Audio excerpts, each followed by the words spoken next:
Yes. Thank you. It actually does me good to see Guthrie just thinking, oh my gosh, what's happening here? Because that's what I usually think, so. Welcome. Okay, now we get started. Thank you. First of all, I'd like to welcome Teresa Martinez, one of our two newest members of the commission, who comes from Ontario. Long drive. She's always going to get the award, I think, for longest drive. Teresa, will you please introduce yourself and tell the other commissioners a bit about yourself? Thank you. I'm Teresa Martinez, and I'm from Eastern Oregon in Malheur County. I'm currently the coordinator for Eastern Oregon Child Care Resources. So we are the Child Care Resource and Referral. I have the entire East Coast of Oregon from top to bottom, Wallowa, Baker, and Malheur counties. And I'm excited to be here because I'm trying to build a workforce in early learning, and I'm pretty sure that my issues are the same issues in a lot of industries. So I'm here to hopefully help make those easier. Thank you. We welcome you. She really will be a help. We had a fun conversation several months ago just to get to know you. And looking at the same issues we all face, workforce issues from that side of the state, was really helpful. And I know bringing both the subject expertise and the deep knowledge you have of the community, because you grew up there, right? Yeah, I did. And the passion for education and for kids at all levels coming out is really going to be a help to us. So thank you for your commitment and for joining us. We also have Jen Proctor Andrews, who expected to be here remotely and has had a family issue. It's not. So we'll have Jen introduce herself to us at the next meeting. I don't have any detailed business. I just wanted to let you know that we're changing the meeting schedule a little bit, and we're going to, when we met with each of you, and when Greg and I met with each of you individually, one of the refrains we heard was both more in-person meetings and more notice and more clarity about, wait a minute, am I expected to be there in person or am I not expected to be? So we're, in terms of what we call meetings, we're eliminating what we label the hybrid option. So the options will now be labeled, and we're going to announce the dates now, either in person or remote, so that it's clear. On the in-person meetings, we absolutely know that at different times, some people won't be able to make it in person. And obviously there will be the remote option. But in terms of how we plan them, we want to be together more. And we have the room and the place to do it. And many of our guests come to us physically. So you'll be, and the first one is next month, because next month we're also part of the meeting is the retreat for strategic planning or strategic update. So Guthrie, if you'll go through the months to the end of the year, and you'll get a note on this also, just to let you know. Absolutely. Thank you, Madam Chair. To the end of the year, May will be in-person encouraged, as will June. August will be fully remote. There's no meeting in September. October will be in-person encouraged. November will be fully remote, and December will be in-person encouraged. I'll be sending updated invites to reflect all of that to folks' calendars. Okay. Any questions about that or concerns? Yeah, sure. Let me just say another word about May, and I'll address this again when we talk about the strategic planning update. But a full half of that day, really from 12:15 to approximately 4 o'clock, will be dedicated to what we're calling a strategic planning clarity retreat, facilitated by our contractors, the project group, and really designed to engage the commissioners in discussion about our strategic plan. Some of that will be with white paper or whiteboards or charts, and maybe in small groups. So it is an interactive and active session for the commission that will be hard to participate in remotely. Again, I would assume we will still have some option. We'll do our best at least to give folks who can't be in here in person some way to at least listen in, but I think participation will benefit from being here in person. So we plan on being here in May, and Godfrey, when you send out that note, will you please note what we're doing in May? It's especially important to try to be here in May. Yes, absolutely. Okay, I think I'm supposed to ask you for roll call. Yes, Madam Chair, I will now call the roll. Andy Rowe, Present. Greg Hayman, present. Natalie Arnott, Present. Rukai Adams, Rachel Bisco, Richard Devlin, Present. Arnell Fajardo, Evelyn Cooker, Teresa Martinez, Present. Jen Proctor Andrews, Fernando Rojas Galvan, Present. Emily Simnett, Present. Coach Thomas Apelli, Present. Gail Yamasaki, Present. that is roll, Chair. Thank you very much. People who are remote, if I don't see you and you have your hand up, Greg, either jump in yourself or Greg will nudge me. You're gonna see a lot of the glasses on and off. I can see my screen without it, but I can't see you without. I have a hard time doing both. Okay, our next item is first the approval of the February minutes. Any questions, corrections to the February minutes? Can you have a motion to approve, please? Move to approve the minutes. Thank you. Second. Thank you. All in favor? Aye. Any opposition? Thank you. Okay, now we're gonna have Ben's report. And you'll hear from Ben in some detail. We have some news and some planning and thinking through things we're gonna have to do about the budget. And the proposal we need to get to the governor in several months. So Ben's gonna detail that in his report. And we might have this additional discussion later as it influences other things on our agenda. Yeah, thank you, Chair Rowan. Thanks, commissioners. Welcome to our new commissioners. Commissioner Martinez, who's here in the room, and then Jen Proctor Andrews, who I hope we'll get to meet in May. I will focus on budget. Let me start. So in your packet under 2.1A and B are our standard monthly updates on our spending against our current budget. That's the biennial 2023-25 biennial budget. So it shows at a very high level our progress in spending the dollars that the legislature appropriated to us by fund type and by category. So you see that. If there are questions, again, I or a team, more likely our team led by Unreal, our operations manager, answer questions about that. So that's in your packet and it's a standard part of my report.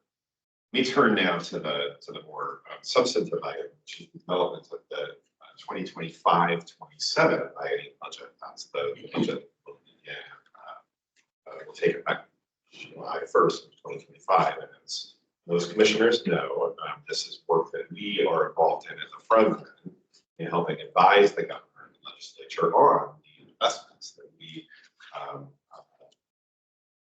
want to see supported within the post-secondary education landscape, including for our agency and all the kinds of activities that our agency supports. Grant aid funding, workforce funding, funding for public universities, colleges, et cetera. And in August, as we discussed at the Funding and Achievement Subcommittee yesterday, in August, this commission will adopt an agency request budget, which is the first formal step in developing this biennial budget that was to be approved by the legislature and the governor in the session of 2025. So we've been working at the staff level and reporting to you over the last several months on our efforts to advise you in the approval of an agency request budget. And it's a recommendation that goes to the governor. It signifies the commission's priorities and recommendations for that biennial budget. Historically, the commission has taken a very consistent with law's requirements that the commission advance a budget recommendation biennially that reflects the commission's view of the investments that will be necessary in order to reach the state's higher education goals. That's a statutory provision, a statutory responsibility of the commission. The commission historically has advanced a very ambitious agency request budget that recommends hundreds of millions, if not billions, of dollars in new funding, right? Every 2 years, we go through this process, we hear from our colleges, universities, students, other advocates, say, here's what we think it will take in terms of grant aid funding for colleges. We noted to you really probably late last year, if we're in our first meeting this year of the commission, the Governor Kotek has taken a different approach in certain ways to the development of agency request budgets and has promoted a approach that is likely to drive greater alignment between what agencies request and what the governor prioritizes and has to put in her balanced budget. Because unlike the agency request budgets, the governor's budget has to be balanced. She has to look at the revenues that the state is projected to receive in that biennium and then only spend as much revenue as we are projected to derive. So she has to make tough choices, unlike our agency request budgets, which historically have just said, hey, in a sense, the sky's the limit. So we in working with the governor's office starting late last year, early this year, we were advised, well, be careful about what you request. Please work with us, the governor's office and the chief financial office early to identify those kinds of policy option packages. That's the technical term for new investments that you may be seeking. Please try to get clearance from us before you go out and work, spend very much time on them, because frankly, we want to save everybody a lot of time and trouble. If it's not something that's going to be in the governor's budget, let's not spend a lot of time on it. That approach, that more focused approach of Governor Kotek's, was reinforced this week by a letter she sent, or her chief of staff sent, to agency directors, including myself, that indicated that we should limit our requests for new funding over and above the current service level budget, which is an increase for the current budget, but our request for new funding over and above the current service level budget to 1% of our current budget for general funds and lottery funds. 1% of our current general fund lottery fund budget is about $31 million on a $3 billion general fund and lottery fund budget. That $31 million in requests for new funding is much, much less than the commission has historically sought in its agency request budget. And it seems unlikely that the commission could satisfy its sort of statutory requirement to advance a budget recommendation consistent with meeting the state's goals for higher education with only $31 million of new funding. So that presents a dilemma and an opportunity for the commission. We, in conversation, follow-up conversation with the governor's office, I think there's a recognition of the commission's role in advocating for investments in post-secondary education and training. A desire not to foreclose conversations, but the message is not, hey, stop work, tell your partners no. I think the desire is certainly hear from your partners, colleges, universities, students, other advocates, engage in dialogue. We'll continue to work with us, the chief financial office and governor's office, to understand what kind of flexibility there may be within that 31 related to that cap, that $31 million cap. Perhaps there's some opportunity to have that looked at a little differently. And a recognition that this commission, in adhering to the governor's expectations for that request for new funding, may also choose to deliver recommendations in some other way. For example, a letter that accompanies the budget that says, okay, look, we've followed your expectations. We have a, what for the HECC would be a historically slim agency request budget. And we have a letter that detail some of the other kinds of investments that you or the legislature saw fit to invest more in higher education, we think would be necessary or. So that's where we're at this moment. We only received this letter earlier this week, so conversations are still going on, but I wanted to make the commission aware because it appear to represent pretty significant departure from the way that we approach agency request budget during even current years. Questions, Commissioner Devlin? Yes, thank you, Madam Chair.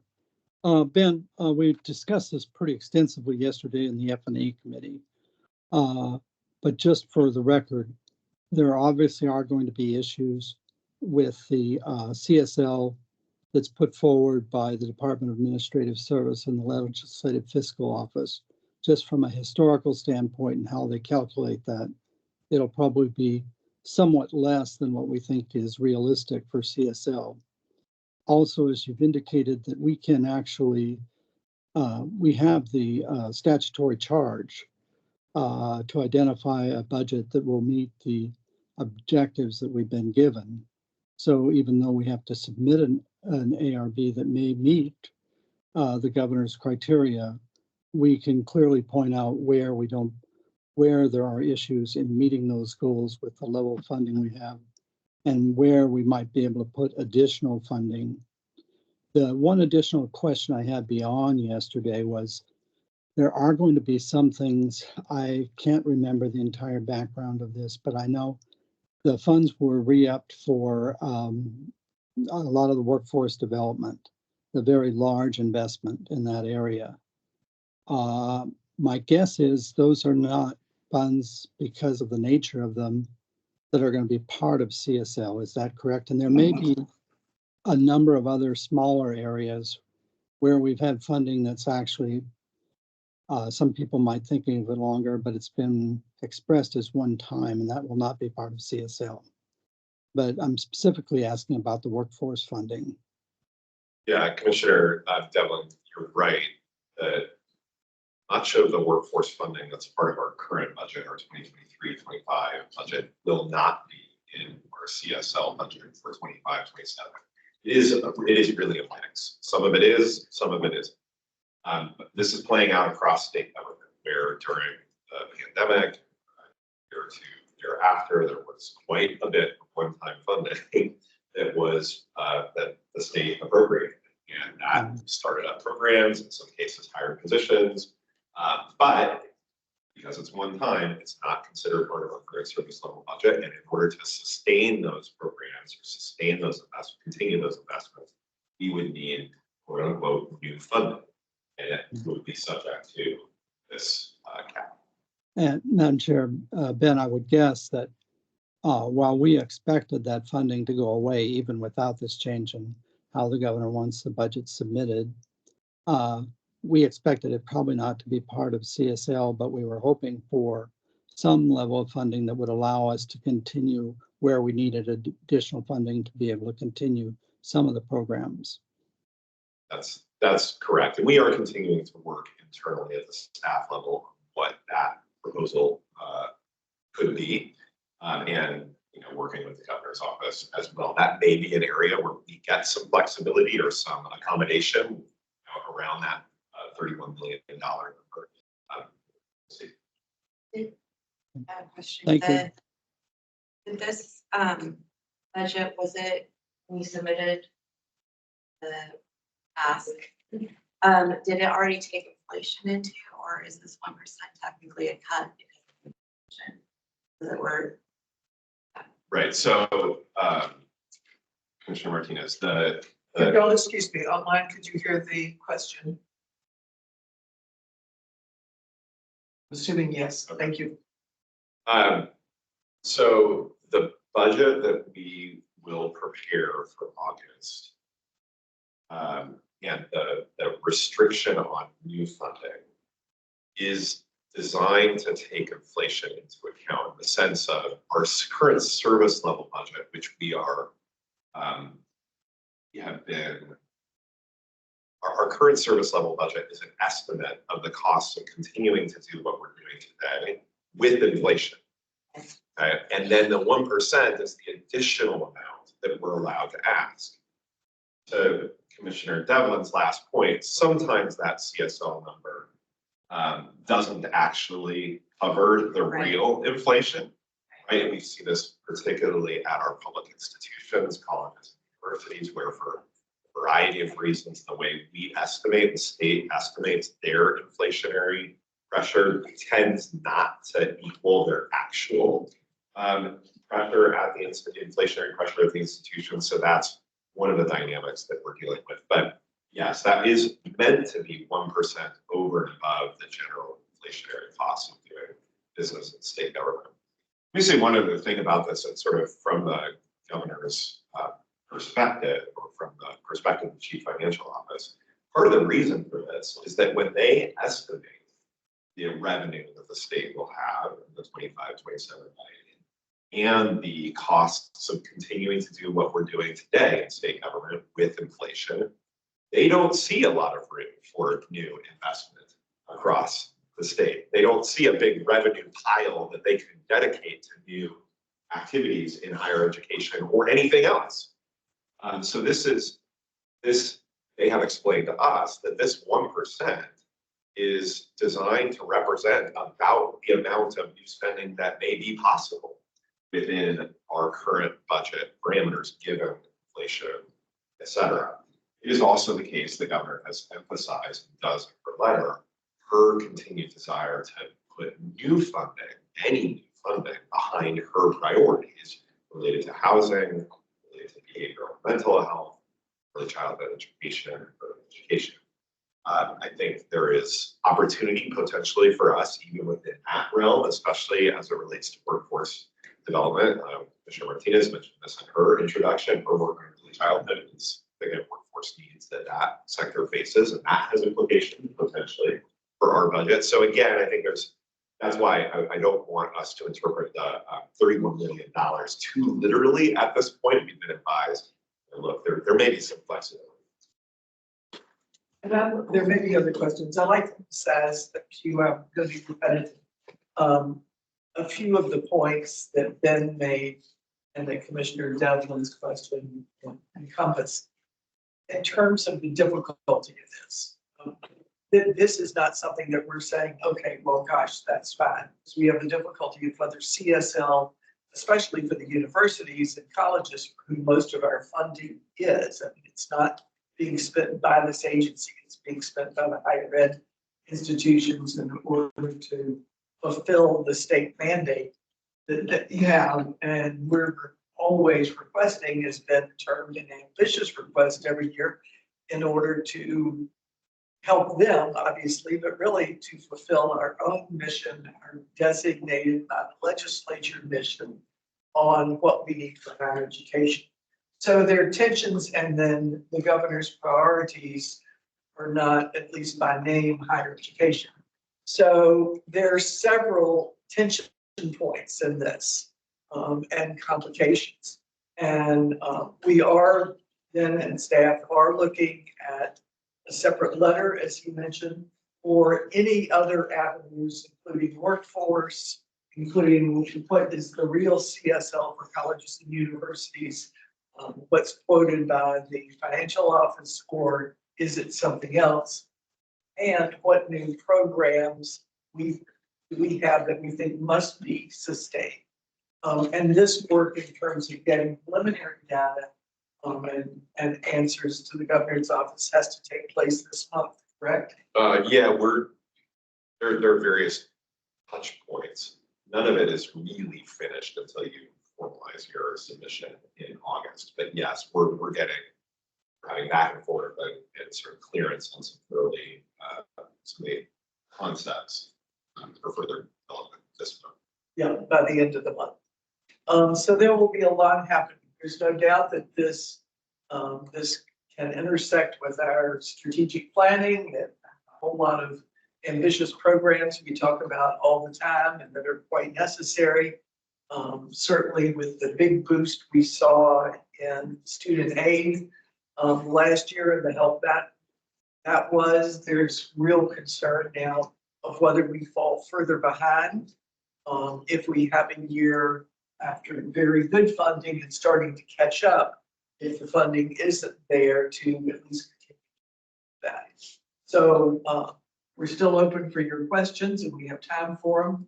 I think I'm saying we might not have clear answers right now. But this is issue number one for Ben and senior staff really, until we see what we can do to try to persuade the financial senior officers in the governor's office and the governor what's needed and realistic. Any other questions, comments? Let me just say in terms of process, we are, as a result of today's guidance and this week's guidance, sort of we're continuing evolving understanding of the governor's process. We are thinking and rethinking the commission's process for developing the agency request budget. We'll end up spending less time, if any, later this afternoon on examining specific policy option packages, concepts, and that's an agenda item for today that will probably save some time on. We will, the Funding and Achievement Subcommittee next month in May, we'll hear presentations from our community colleges, from universities, and from other partners, but specifically the colleges and universities have been invited to, as they are every 2 years, present to us their consolidated funding request for the upcoming biennium. Received those with both of those for both sectors the last week. So they will be presenting on their perspective on their needs, and we'll have additional opportunities for commissioners to learn about the sort of needs of higher education and workforce development in the next couple of months in service of for final budget request and potential accompanying letter. Okay, Greg, anything to add on that? You want another shot? Thank you. And any other updates for us? So more to come. Okay, let's see. I think we're ready for public testimony. Has anyone signed up for public testimony yet? Yes, first on the list is Dana Richardson on behalf of the Oregon Council of Presidents. Oh, good. Anna Richardson, are you there? Good morning, I am. Can you hear? Can you see me? Yes, we can now see and hear you. Thank you. Excellent. For the record, my name is Dana Richardson. It's nice to see all of you. I'm the Executive Director of the Oregon Council of Presidents. We are, as you just discussed, right in the heart of budget season, so that's what my remarks will focus on today. Late last week, we submitted the consolidated funding request from the 7 public universities to your commission. Our themes and priorities really closely sync up with yours. That's serving students, making sure they can get their basic needs covered, and then also centering some proposals on workforce and economic development. So at the F&A subcommittee yesterday, it was really interesting to track your discussion. I just want you to know that we are completely in agreement that shifting these costs to students is a problem, and we've been trying to kind of shout that out over the last few years that we don't think that the students should pick up the tab either. In fact, if we're really serious about increasing rather than merely maintaining access and affordability, we know we're going to need to invest in financial aid like the Oregon Opportunity Grant and the Public University Support Fund to provide wraparound services, things like benefits navigators, mental health counselors, financial literacy, and then student success academic programs, right? They need access to counselors. They need strong TRIO programs, early warning systems, things of that nature. So when you look at what we've submitted and when you look at where funding, the state funding for Oregon University stands in comparison to our regional neighbors, we are really lagging behind our neighbors. So in our request to you all, we are seeking or recommending $124 million more into the Opportunity Grant, coupled with $276 million more in the Public University Support Fund. And I know you guys are on a strict diet as far as when it comes to spending, but these requests in comparison to what our neighboring states are doing are really pretty modest and honestly won't really begin to fill the need that we know that exists. So that $276 million in the Public University Support Fund, that is based on getting to the national average over 3 biennia, right? So it's not shooting the moon. It's, in fact, usually you don't really write home about like, hey, we almost got to the national average. It's really pretty modest in comparison to how other states are doing. As I mentioned, we've got a couple of workforce specific inclusion of a couple things on behavioral health and early childcare. We know those are critical needs in the state. So just to kind of put a bow on it, yesterday staff presented information demonstrating that state investments lead to less student borrowing. That's a huge important thing to do. And they help the students earn degrees. So it's finding that pairing of investment in student support and financial aid. And that's what this commission has a chance to do in putting forth your budget, or maybe at least your budget letter, to really start the path toward investing in 2025-27. So we'll come back with more detail in May. Happy to have the opportunity to do that, but I'm also happy to take questions this morning. Thank you. Thank you for being here today. Thank you. Appreciate it.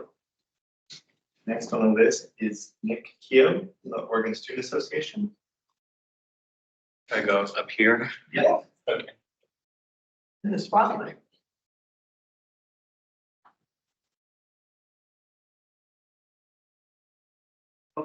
Please introduce yourself for the record. Hello, Commissioners. Good morning. My name is Nick Keough. I'm Legislative Director with the Oregon Student Association.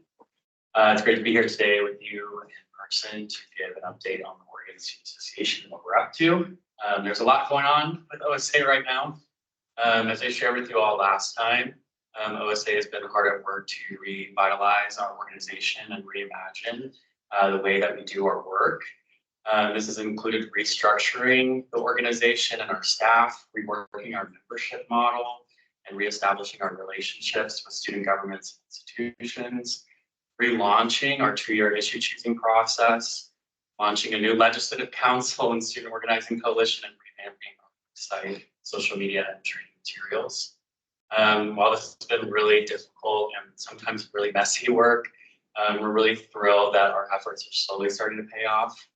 And we're excited to share that student governments at Oregon State University, Portland State University, Southern Oregon University, and Lynn-Minton Community College have all rejoined as OSA members. Each of these campuses and their student bodies enrich our collective voice and strengthens our resolve to advocate for student needs and rights across Oregon. As OSA continues to travel to campuses across Oregon, we're looking forward to continuing to connect with student governments and growing OSA membership. Next, as you all are aware, the 2024 legislative session concluded at the beginning of March. With the help of OSA's Council of Legislative Advocates, OSA set and identified student priorities prior to the start of the 2024 legislative session.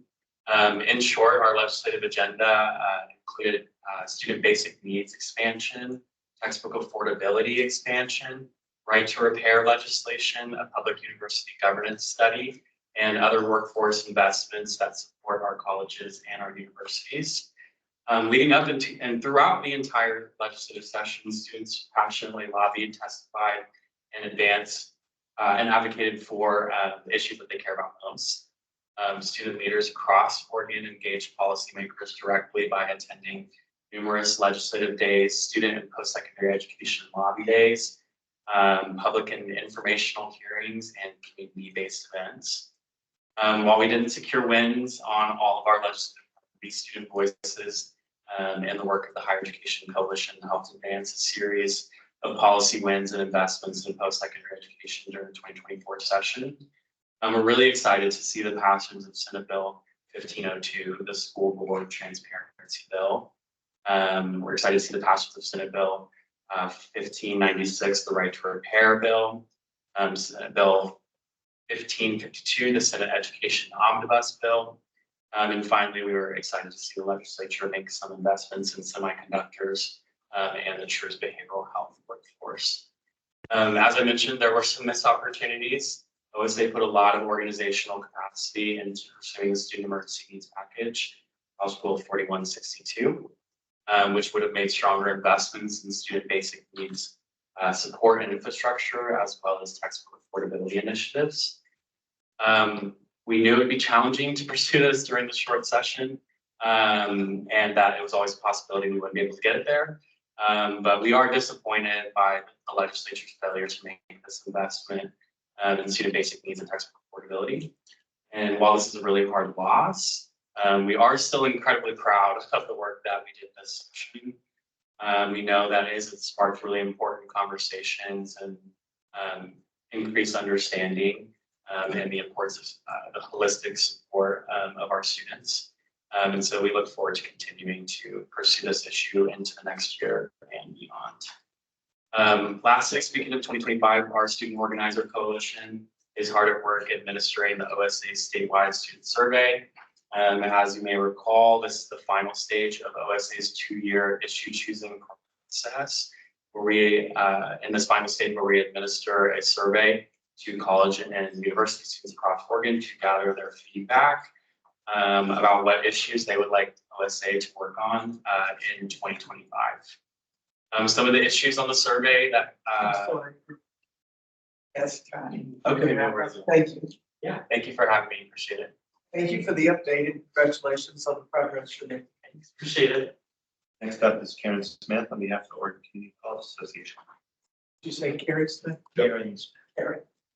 Welcome. Yes, thank you, Chair Rowe, members of the commission. I am Karen Smith. I'm currently serving as the interim executive director of the Oregon Community College Association. And I appreciate the opportunity to be here today to share a few things with you. First of all, just as an aside, really appreciate the commission's support and continued collaboration on the budget development process. We've always been partners with the commission in this effort and look forward to presenting to the F&A committee in May the true CSL and policy option packages that we have been developing with the 17 Oregon community colleges. I have just 3 quick things to update on today. First, I just want to thank the chair and vice chair for your commitment to go out and visit all of the public institutions and all 17 community colleges in the next year. I know you've begun these visits and look forward to them as they progress. I know that our presidents and Community College Board of Education members are very interested in showing you the innovative things that they're working on to serve their students and communities and address very important workforce needs. So we really appreciate you taking the time to do that and see what's happening on the ground. Second, we are in the process of a permanent search for a permanent executive director. The job posting closed on April 1st, and I'm told by our consultants that we have a very strong candidate pool. We will be working through the interview process over the next month with the hope that our board will hire a permanent executive director by the end of May, and I look forward to introducing that person to you. I think this is a wonderful opportunity for the future of our association and the work that we do on behalf of community colleges. And finally, I want to conclude with just a note about an event that we have coming up next Friday, the All Oregon Academic Team event. This is our 30th anniversary of this event, where we recognize the outstanding community college students from around the state. We have 55 students who will be recognized at this event at Chemeketa Eola Center on Friday. These are just representative of the amazing students that we serve at our institutions, and it's always our most inspiring event and a way to highlight their efforts, but then also to partner with 15 Oregon public and private universities who award scholarships to these outstanding students. Donna Llewellyn, the director of CCWD, will be presenting those awards. And I wanted to make sure that you were aware of it. Welcome your questions if you'd like to have more information about it or would like to attend. It's just one of those inspiring events that remind us why we all do what we do. So thank you for this opportunity, and I'm happy to answer any questions that you might have. Thank you, Karen, and please pass along our thanks from Greg and from me to the presidents on the welcome and the careful planning that is going into our visits. And also Dana, I should have mentioned it when you were up. Please thank the university presidents. These visits are well underway. We've done 6 or 7 total probably. And we've got one next week and one the week after. But they really are helpful and you're learning a lot. So thank you for all you're doing to make that possible. Commissioner Viscom. Is it tomorrow, is it Friday, or next week? Next Friday, April 19th. Thank you. Okay, thank you very much. Guthrie, any other public testimony? Another signed up, Chair. Okay, thank you. We'll move on to the consent agenda. As you know, we have, I think 9 items under the colleges for new programs that have been reviewed by the staff at several different levels that are recommended to us. Anything, any motion to pull anything off of the agenda? If not, we need to go through them all at the same time. Your motion to approve? Motion to approve.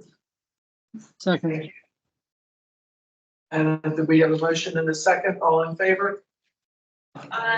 Any opposition? Thank you. Any opposition? Consent items on the community colleges pass. The next item is not a vote, 410. It's the notification, but I want to make sure you've read it and are up with it. For the proposed applied baccalaureate at Lane Community College, Bachelor of Science in Nursing. This has been in progress for some months and we're now at a 90-day waiting period. Is that correct? I'm phrasing that correctly.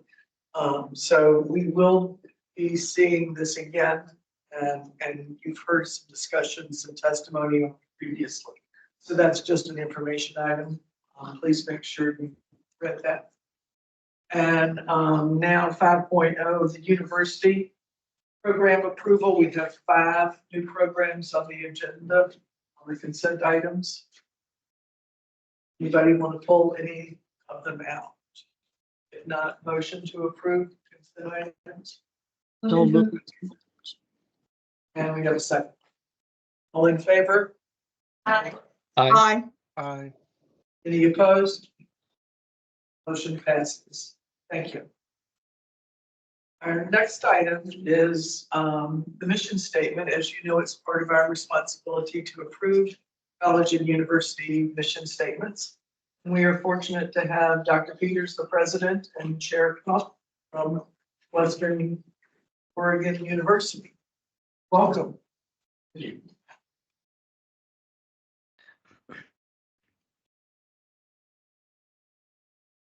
morning. For the record, I'm Dr. Jessica Peters. I'm the president of Western Oregon University.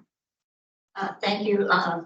I'm Betty Comp, Chair of Western Oregon University. I want to say hello to all my former colleagues that are on this call and on this board. So this is a pleasure to be here. I'm everybody, Chair, Vice Chair, Director Ken, and anytime we can talk about Western how to do it, it's just completed a strategic planning process. And so we wanted to bring the mission statement as we're required to the HECC. And I just wanted to do a little bit of sharing. See that, okay, the slides are up there. So let me just read a few things and then talk a little bit about how this mission statement connects to Western is trying to become. As you can see, if we go to the first slide, the who we are, you'll see that Western Oregon, many of you may not be aware that we have 48% first generation students at the university, 5% increase since 2018. 40% of our students identify as students of color. We're right at the 25% of Latin students, so we think, hit that marker. This year is the first year, 3-year process to become an Hispanic serving institution. And we serve 80% of our students are Oregon. So I think Western is a unique demographic institution within the state of Oregon. And so when I arrived, this is my second year, it was time to do a new strategic plan.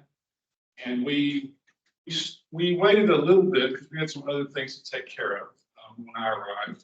But we started a planning process that over about 8 or 9 months, with the support of the Board of Trustees, kind of launched into a direction I think you'll see articulated in our mission, vision, and core values. As you can see in universities that are making successful moves, and many successful corporations have shown us the benefit of a strategic plan is to provide the philosophical framework that empowers individuals and units to develop and achieve goals. It should be short, focused, defining, and memorable. So in the past, and I've been involved with many strategic plans in my career, they often are these really long documents that are book length and just sit on shelves and people make jokes about them. I think a much better way to proceed is to have something very concise and clear that drives the planning process of the units under the overall plan. So this new plan is the culmination of hard work by many people on campus. We established a strategic planning committee, which I'll put on the next slide. We led campus conversations, gathered feedback, surveyed, and consulted with faculty, students, and staff. Our university council and senior leadership provided input. Planning began by evaluating the previous plan, taking some positive parts of that plan to put into the new one. The goal then became to draft a new plan that builds upon the philosophies of that plan but moves us into some new directions. So in my opinion, a strategic plan is both aspirational and inspirational. It sets a tone and provides a clear framework that the university can use to set objectives and make decisions. This plan explains who we are as an institution, as well as who we plan to be. It points us clearly and directly into a future that is student-centered and built upon clear core values. And it explains to everyone that Western Oregon University is an institution built on education, innovation, and community. This plan marks a new phase for Western. This institution has always sought academic excellence, been committed to community engagement, work for the success of students and employees. But now we are leaning into new strategies and directions, articulated with greater clarity just what type of institution we plan to be. So the mission statement, as I said, is going to be short. There's a timeline. That problem. Mission statement is short. It is Western Oregon University provides a personalized learning community where individuals experience a deep sense of belonging. This mission articulates how our institution will be successful. We are a community that offers personalized education that directly connects to the ideas of belonging and empowerment. To be successful, one must be connected to others and empowered. Obtaining a degree is one moment of empowerment. We also want our students to be socially, economically, and personally empowered, to know that they are valuable and be of value to others. These are the elements that create aspirational goals and persistence in our students. And that leads to higher graduation rates, more educated audiences. Our business statement connects to this mission, as you'll see on the next slide. Our business for Western Oregon University is to be a model of intentional inclusion and accessibility. We strive to empower students to meaningfully impact our local community and beyond. Grounded in the principles of a public liberal arts education, we will enhance career and social mobility through a focus on critical thinking and communication skills that are essential for successfully navigating the complexities of life. Our core values are also short. There are 4 that drive us. And I won't read all the text. You can skip to the next slide. Centering students is the primary one listed first for us. This is building a culture at Western where the first question we ask in any decision-making process is, how does this get to students? We lead with that. There's resource allocation, new program development, scheduling, all of it. Second major core value for us is embracing diversity. That's on the next slide. And for us, diversity is a powerful thing that lets us open our doors to any and all students who come to our university, and we value all the things that they bring. The next core value is fostering accessibility. And Western is a school that's very much committed to that, and not just accessibility in the sense of ADA compliance, but also accessibility for students, which relates to affordability as well, and the ability to navigate a degree. So we're starting to be very focused on how we partner with community colleges, how we map our way to a degree for students, because accessibility is part of that as well. And then finally, our last one is valuing community. As it says here, we're dedicated to building strong communities within the university as well as the region, in the state and beyond. Universities often need to remind themselves that they are a very important part of communities across the state, from the town they're located in all the way out into the region. So how do we make that? So we bring that mission to the commission today for approval. I'm very excited. I'm going to turn it over to Chair Comp. She wants to say a few things about trustees and how this plan sort of commits to their ideals as well. I have been fortunate, I've said this several times, to come into a board that shared vision and philosophies and is full of professionals who bring great knowledge to the university and are so it's been a pleasure. And Chair Kopp, will you please share with everyone your background, both your legislative history and everything else, really speak well of the good you are doing and commitment you have to Western. Thank you, Chair Rowe. My background in education is long. I have 4 daughters that seems like I was one of the youngest parents at a parent meeting long time ago when my first child started school. And from that point, I decided that I'll shoot to the shorter version of my lifestyle. That at the age of 35, I decided to go to college and reach for the goal that I always wanted to be as a teacher. And from there, graduate of Western Oregon University in 1990. I never realized that reaching a goal in 4 years to become a teacher and raise 4 kids was so outstandingly hard. Hardest thing I've ever done. So the work at the legislature and such has always been challenging, but that set my life in the power and the meaning of education for my children. Went from there from a teacher to be a teacher at Woodburn University, which started my heart growing for diverse students.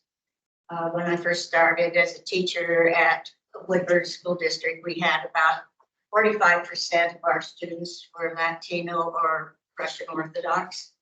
And by the time I left 12 years later, it was up to 70%.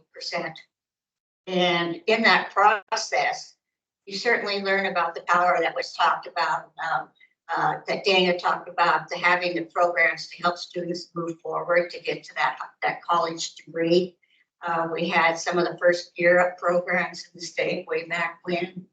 And all those things I took to the legislature for 12 years and served with some of the colleagues here, Ben Cannon. I still think Senator Devlin, I can't say just Devlin, it's Senator Devlin. And my passion grew still to go to Western Oregon University and serve on the board. I've been board chair 6 or 7 years. This is my last year. I have 1 meeting to go.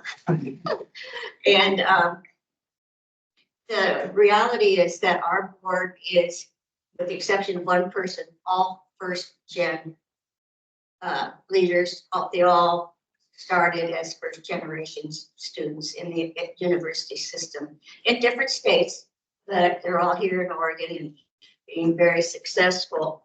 The reality is we have a very, very engaged board. I have a lot of communication with them over different issues. Dr. Peters and I converse once a week. And the reality, yeah, we won't talk about all the other things in between. But the reality is the strategic plan, when I first met with Dr. Peters after we hired him. I kind of gave him a to-do list. And I think one of the last things I talked to him about, oh yeah, we need to do our strategic plan. And I think he almost fell off his chair, but he rebalanced quickly. The reality is, the commission that was formed was outstanding people. You saw the list, but their engagement was huge. You can see it. You can feel it in the room when they come talk to us at the board and Dr. Peters' conversations with me about progress. And the strategic plan that they brought forward, watch the clock here, that we adopted that as in our EGTC meeting, that's Executive Governance Committee. And then we took it to the full board in February. And again, it was adopted. We had a great presentation from, was it Sylvia? What's Sylvia's last name? Judy Silva. Judy Silva. And again, a new person to Western, but heavy background in strategic planning and showed. And so that's what we bring to you today. And just know that Western's commitment is so strong for our students. And the board, like I say, we're almost all first gen. And I think our new board chair is a former student of mine, but he hasn't finalized that decision yet. But we're open to questions and thoughts, but I'm passionate about the strategic plan that's being put forward for you today and confident that it's going to move to Western Oregon University to the tops of the charts in Oregon. I would say just two more things. One is that also people who report to me at Western, those 11 people, 8 of those are first generation students as well. I am one. Some of you know that I grew up on a farm in Georgia. My mother graduated high school. My father only graduated 7th grade. My mother's father could not read or write. She taught him to write his name. So it's odd sometimes when you think about it. I have the most formal education probably of anyone in the history of my families on either side.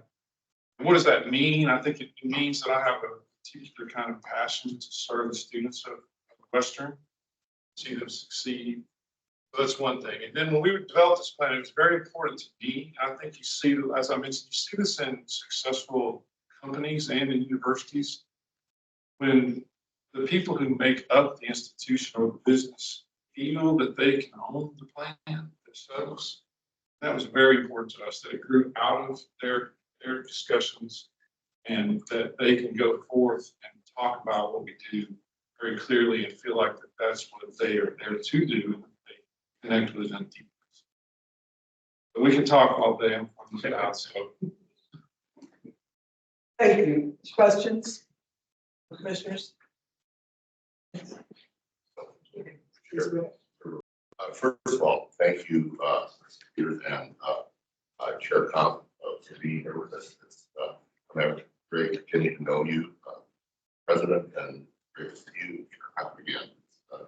Wonderful, and appreciate your noting that you're a graduate of Western. I want to sort of historically recognize Western has played, especially in the field of education. Thank you for that. And my friend Dan Rayfield is also a graduate of your institution, so you're making an impact. And I have a question for you in light of information that we received yesterday, and you're all aware of. Just because, like a lot of schools, these challenges that we're facing, specifically and derivative things from that. I would like you to talk about, if you can, how and in what ways those realities have impacted your thinking about your strategic plan and your mission statement, and basically which we might all think more about how strategic plans and mission statements are going to address some of these things. That's good. How honest can I be? Probably too much so.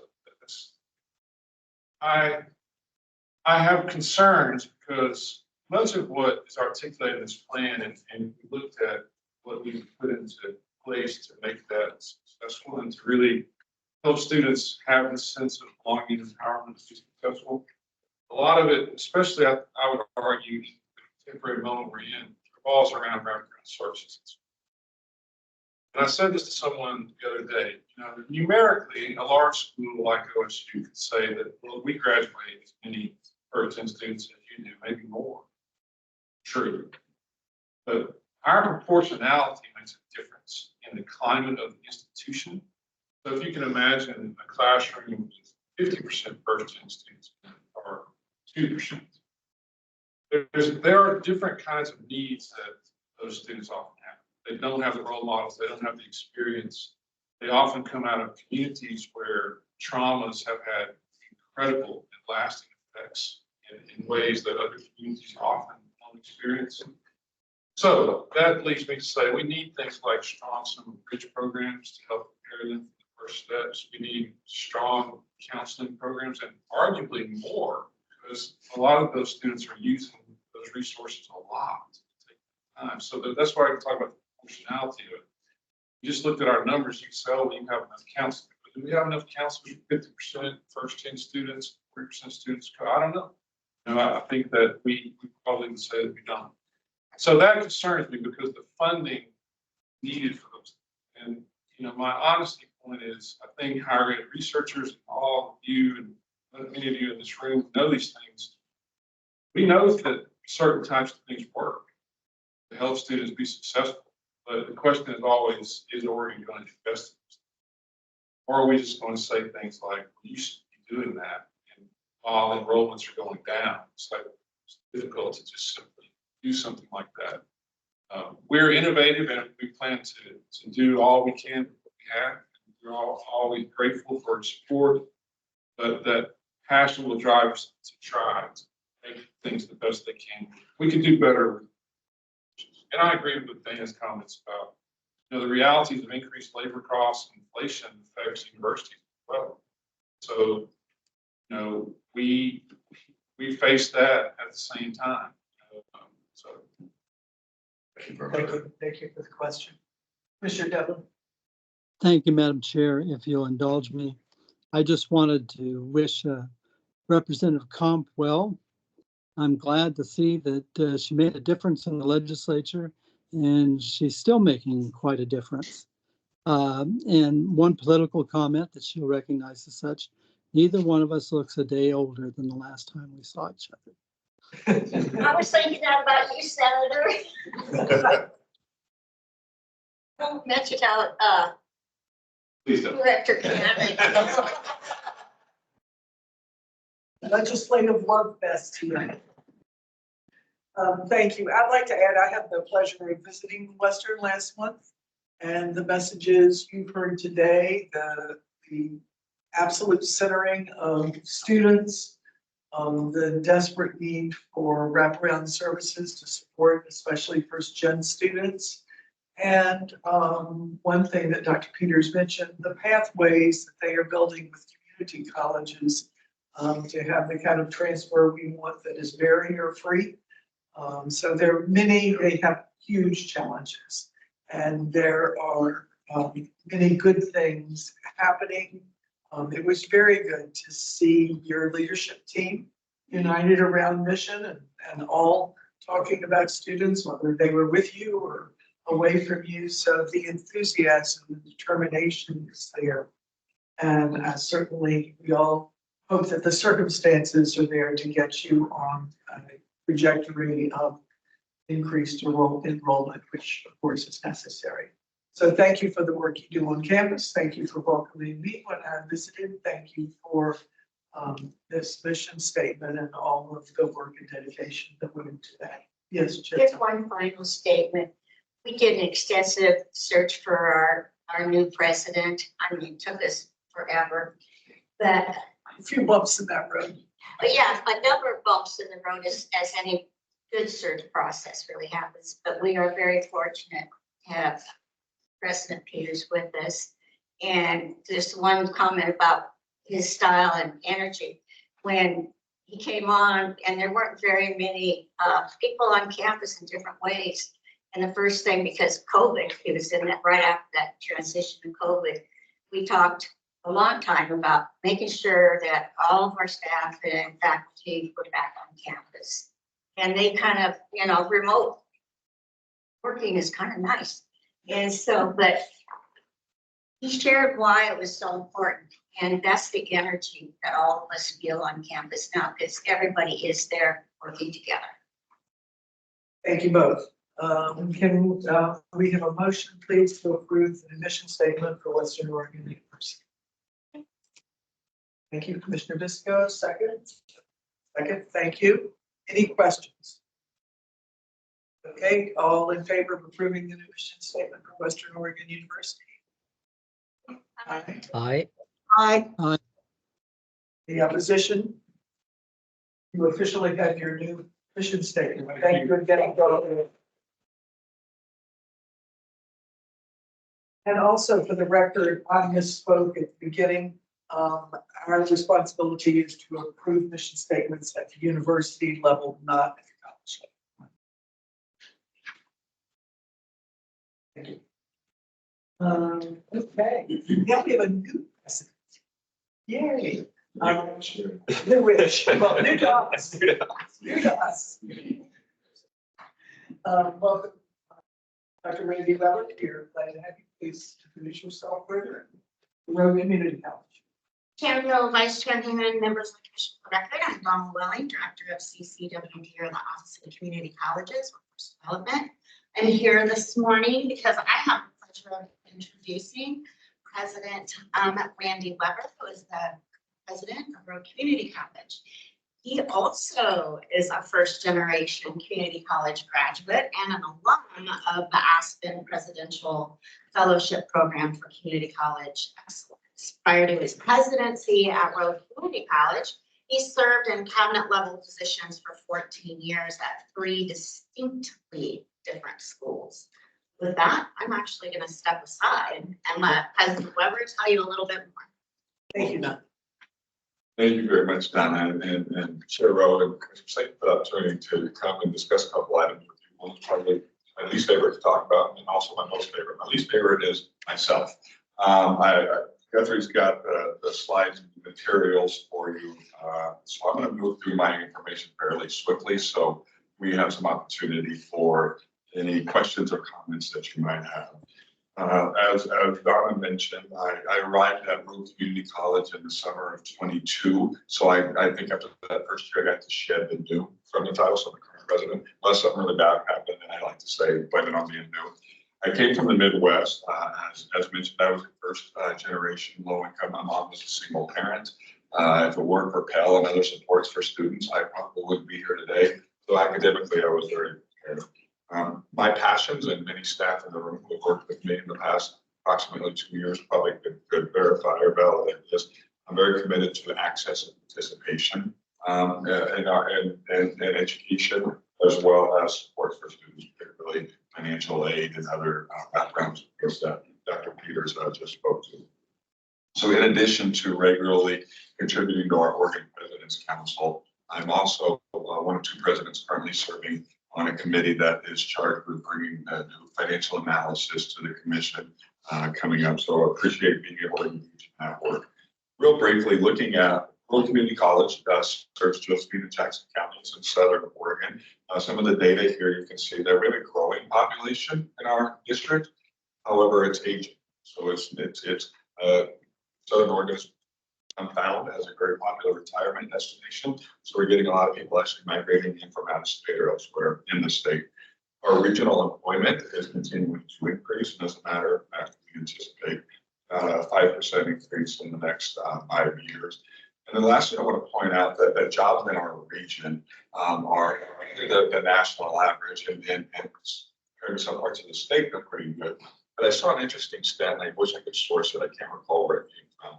A little while back that said that our region is one of the highest in the country when you look at percentage of income that goes directly to housing because of our cost of housing. And so it struggles with people's ability to live and more importantly, thrive in our region.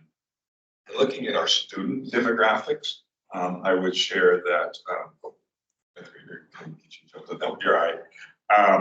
real briefly here, I'll point out on the far left, what you can see is that in our last academic year, we served over 8,300 students. This year, I'm proud to report we're up over 9,200 students. we're going to have a goal to try to get approximately 10,000 students next year. On the slides, I've got 3 red boxes that were kind of just some information I wanted to point out here, and that is that our student population is diversifying. We have over 22% of our students are Latinx, and so we have been identified as what's called an emerging HSI Hispanic Serving Institution, as we are working toward that 25% threshold for HSI. Less than a third of our students are traditional age. I think that's important to point out. That's at that number 2, that 18 to 24 range. Almost 1 in 5 are under 18 high school students seeking full credit, whether they want to get an early start on their transfer or baccalaureate path, or if they're going to pursue career. But a lot of adult students then. So the other half of our students are adult students trying to seek additional skills and grow. And that's a number that's most surprisingly increase once we see a slow in our economy. So to grow when jobs are growing is rare in the community college sector. And then last unique piece of data on this that I want to point out is that our student enrollment activity is what I call swirling. So many students either attend multiple campuses. We have 3 physical campuses and or online. And so going to one place and get your supports is a difficult thing to do. On the next slide, what I've got is looking at our historical enrollment from left to right. You can see over the years, and the green line in the center reflects basically the time of the pandemic. So left of that, you can see we had declining enrollment leading up to the pandemic. However, in that fall of 2020, in addition to the pandemic that we experienced as a world, Southern Oregon also has significant wildfires that impacted the livelihood of many people in our region, and the priority to seek education became lower. So after about 2 years of flat enrollment, the past 2 years, we've increased our FTE over 28% and our students at nearly 20%. And in that time, basically what I'll pull out is that our online enrollment increased part of the pandemic, but it's been flat the last couple of years. Most of our increase, what we've seen, is attributable to a return to campus. And we've seen almost a 50% increase in return to campus. The last data point I referenced on the slide here is nearly half of our new students enroll for the first time in a term other than fall. And that's important for me to say because a lot of the times we set up supports for students as though they're going to start in the fall. So when we have deadlines and supports designed for fall entering students, half of our students aren't eligible for those supports. And so that's something I want to think about as we look at how do we improve our students. On the slide that's up right now, this is kind of our student enrollment makeup as far as the courses they take. Now, half of the courses, which is there on the left, are what we call lower division collegiate, our general ed transfer type courses, those math, social sciences, humanities, science. A third of our courses are CTE, students who are going after direct workforce training. And what I'll add of that half, that's lower division transfer, a number of students who are seeking CTE certificates is also their gen eds that they're taking in that 50. So the 50% isn't all transfer, it's students, it's transfer courses that maybe students also are taking for CTE as well.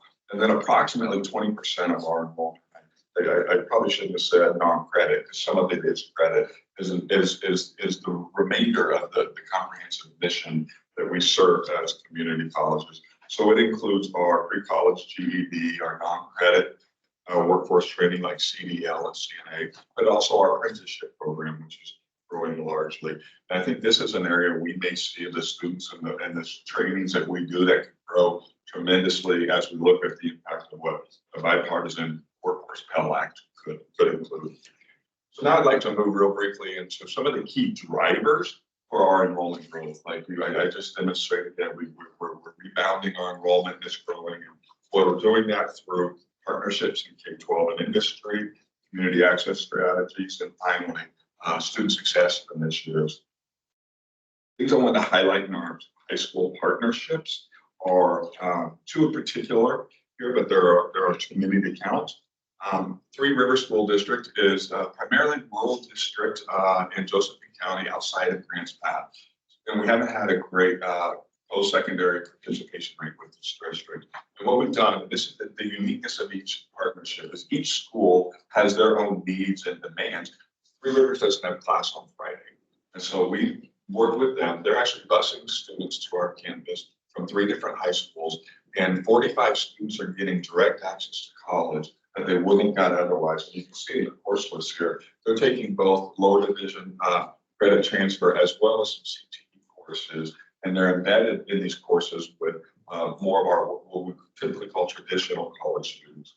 And then on the bottom right there, you see a cohort of students from Grants Pass High School who are in their CNA while they're in high school, so they can either enter into workforce or they can have that scaffolding or ladder. We work a lot on pathways and what are the stackable credentials that students can have. So this is a way to help students get a credential that doesn't take time post high school in order to either enter the workforce or get a skilled job.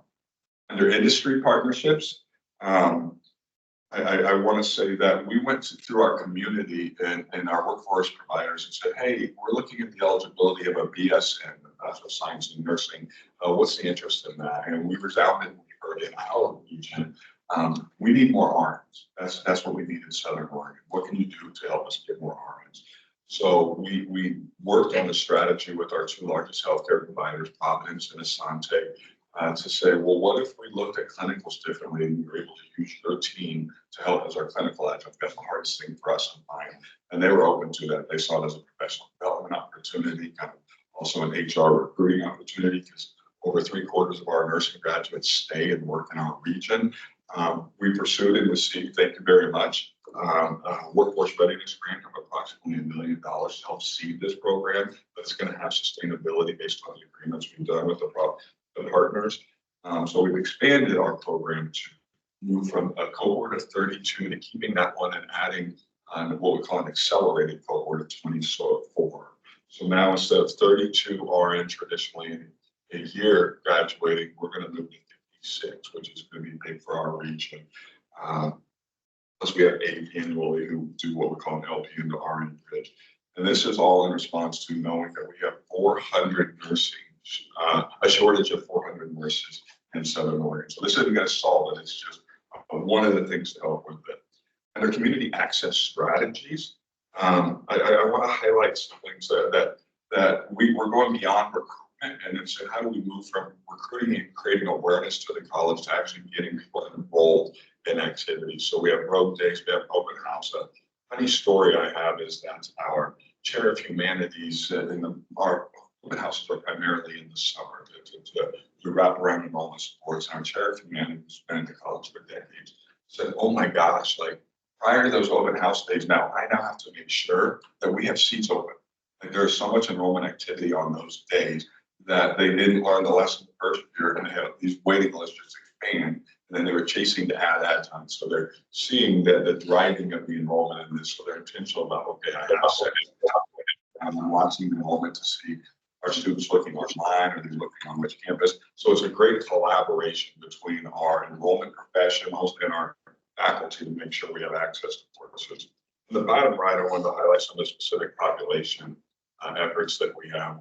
As I shared, our Latinx population is growing tremendously, and we have efforts with after-school programs. We have programs during the day that the school said, well, we want to create kind of a curriculum or like the recruitment events. And they've done things like that are cultural specific, so how to do tortillas, music, and things to really help students interact with the school. And I'll highlight, we had our first Hispanic family night in early March, and at it we had over 100 individuals show up and complete FAFSA and endorsement and receive other support. So really good things there. In the fall of 2022, as I jumped in, and we had a lot of things going on, we worked together to come up with 2 specific success metrics. We said, how are we going to identify student success, and how are we going to know if we're making it then? And those 2 were course completion rates. We kind of came to the terms like, you can argue all day long about this. Every student comes to a community college, come for a credential. And that we waste a lot of energy doing that. But we can all agree if a student enrolls in a course, they want to complete that course. So we said course completion rate as well as term-to-term retention. And some brief data here, what I'm proud to say is last academic year, we saw an increase in both. This fall, we were actually down in our course completion rates. And we're looking into that to see, I think it's, there's attribution to the amount of adjunct faculty we had to hire because of the spike in enrollment and their ability to be prepared for the class. I am happy to report that then in winter, we saw a rebound and an increase again. So that's the specific data that we try to look at to say, how are we helping students progress toward their educational goal? The next slide briefly is that there's just data on the fall to winter and the winter to spring persistence. I'm proud to report that from winter to spring this year, we're up to 77%. I know the data on here is small, but I also know it's in your packet. So these are the initial steps that we take around student success. And our next steps are to look at completions and really ultimately wage data. You know, do students earn a better living as a result of their engagement with Road Community College? So these are kind of those preliminary things. And I wanted to point out student success strategies. The next one is our early alert system was one of the big things that we tackled as far as helping our students succeed. Early alert at our place had become week 8, 84% of our early alerts were students who were being told, you should think about dropping this class. There's nothing early about that. So we changed the process, and now by week 2, we have instructors notifying students, hey, you know, there's progress, here are the resources that are available to you, and those resources also through outreach. The redesign of this program, we had, it's co-led by faculty and staff, which is really powerful. They presented last year at the Student Success and Retention Conference, and they were asked to give an update on the work again this year. So that now they presented at that conference twice.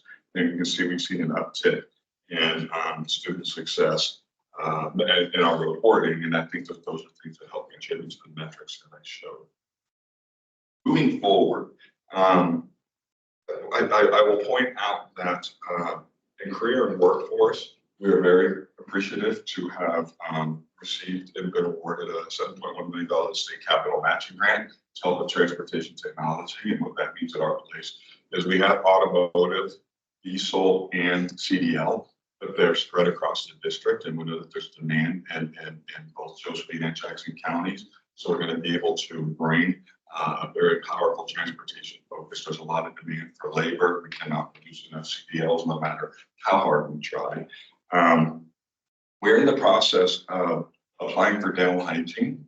It actually goes to the commission for a vote this summer. So we may be able to award or enroll our first dental hygiene cohort as early as next academic year, which are talking to our local industry. There's a tremendous demand. So we're excited to be able to help tackle that. But I also want to point out what the community is seeking more.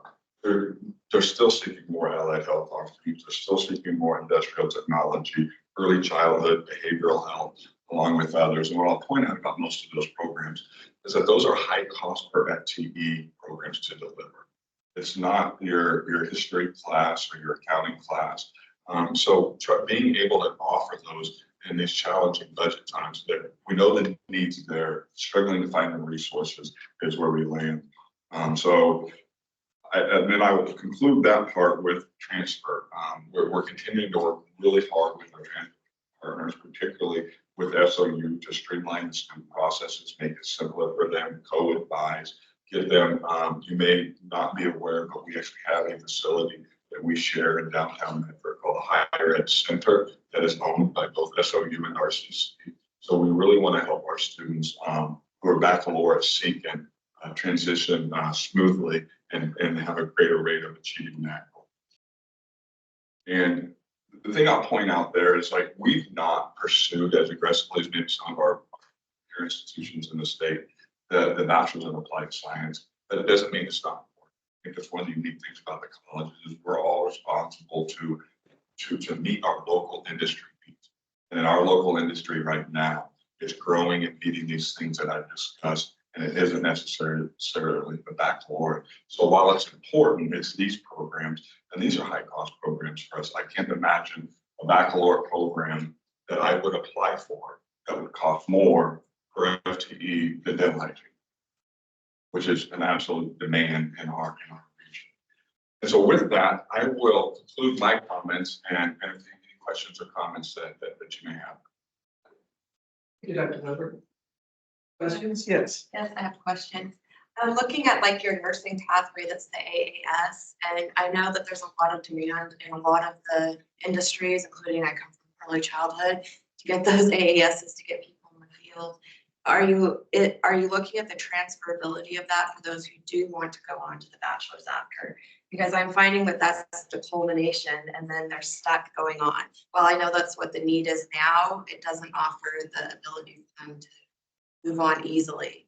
That is a great question. I will tell you, our students have many choices if they want to pursue a BSN in nursing, even though we don't offer it. A primary reason for that is we're identified as a Academy Consortium school. So OHSU, they have direct articulation pathway to the OHSU system.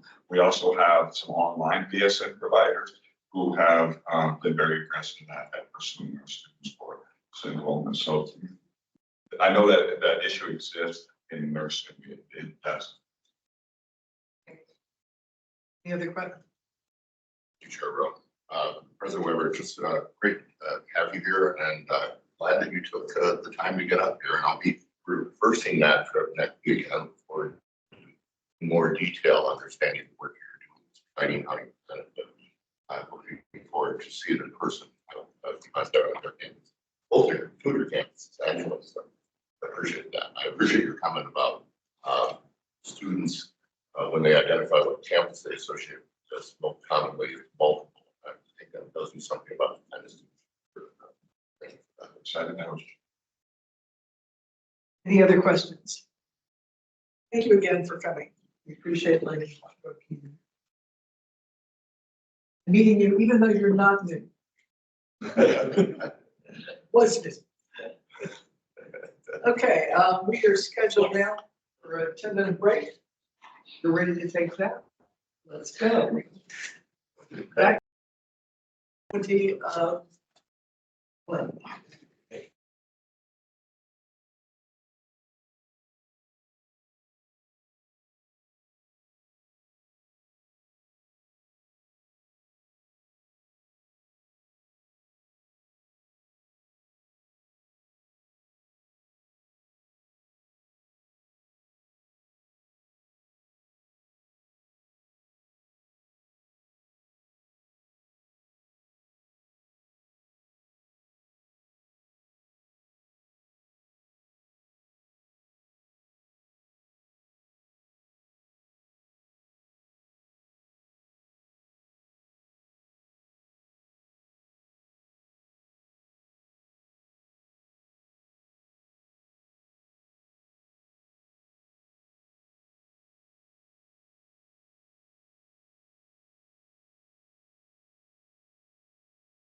You guys?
Unmute. Audio test? Can you hear us online, commissioners? Yes. Yes. You're good to go. Thank you.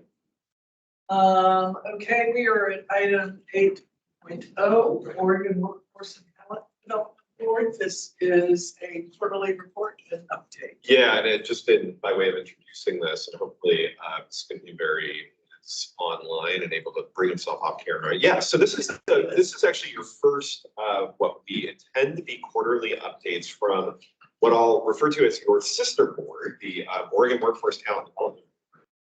It is, like you, a governor-appointed Senate confirmed board, and like you, it receives staff support primarily from the Higher Education Coordinating Commission staff in our Office of Workforce Investment. I'm sure Skip will have more to say about what it does, but broadly speaking, it is advisory to the governor on issues of workforce development.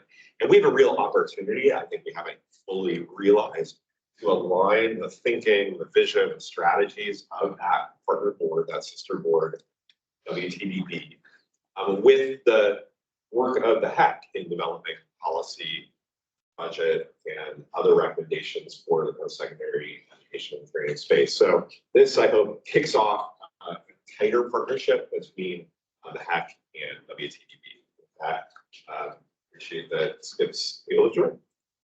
Thank you, Skip. Well, And thank don't hesitate to give us, especially for new members, any background you can on your mission so that we can see clearly how it connects to us.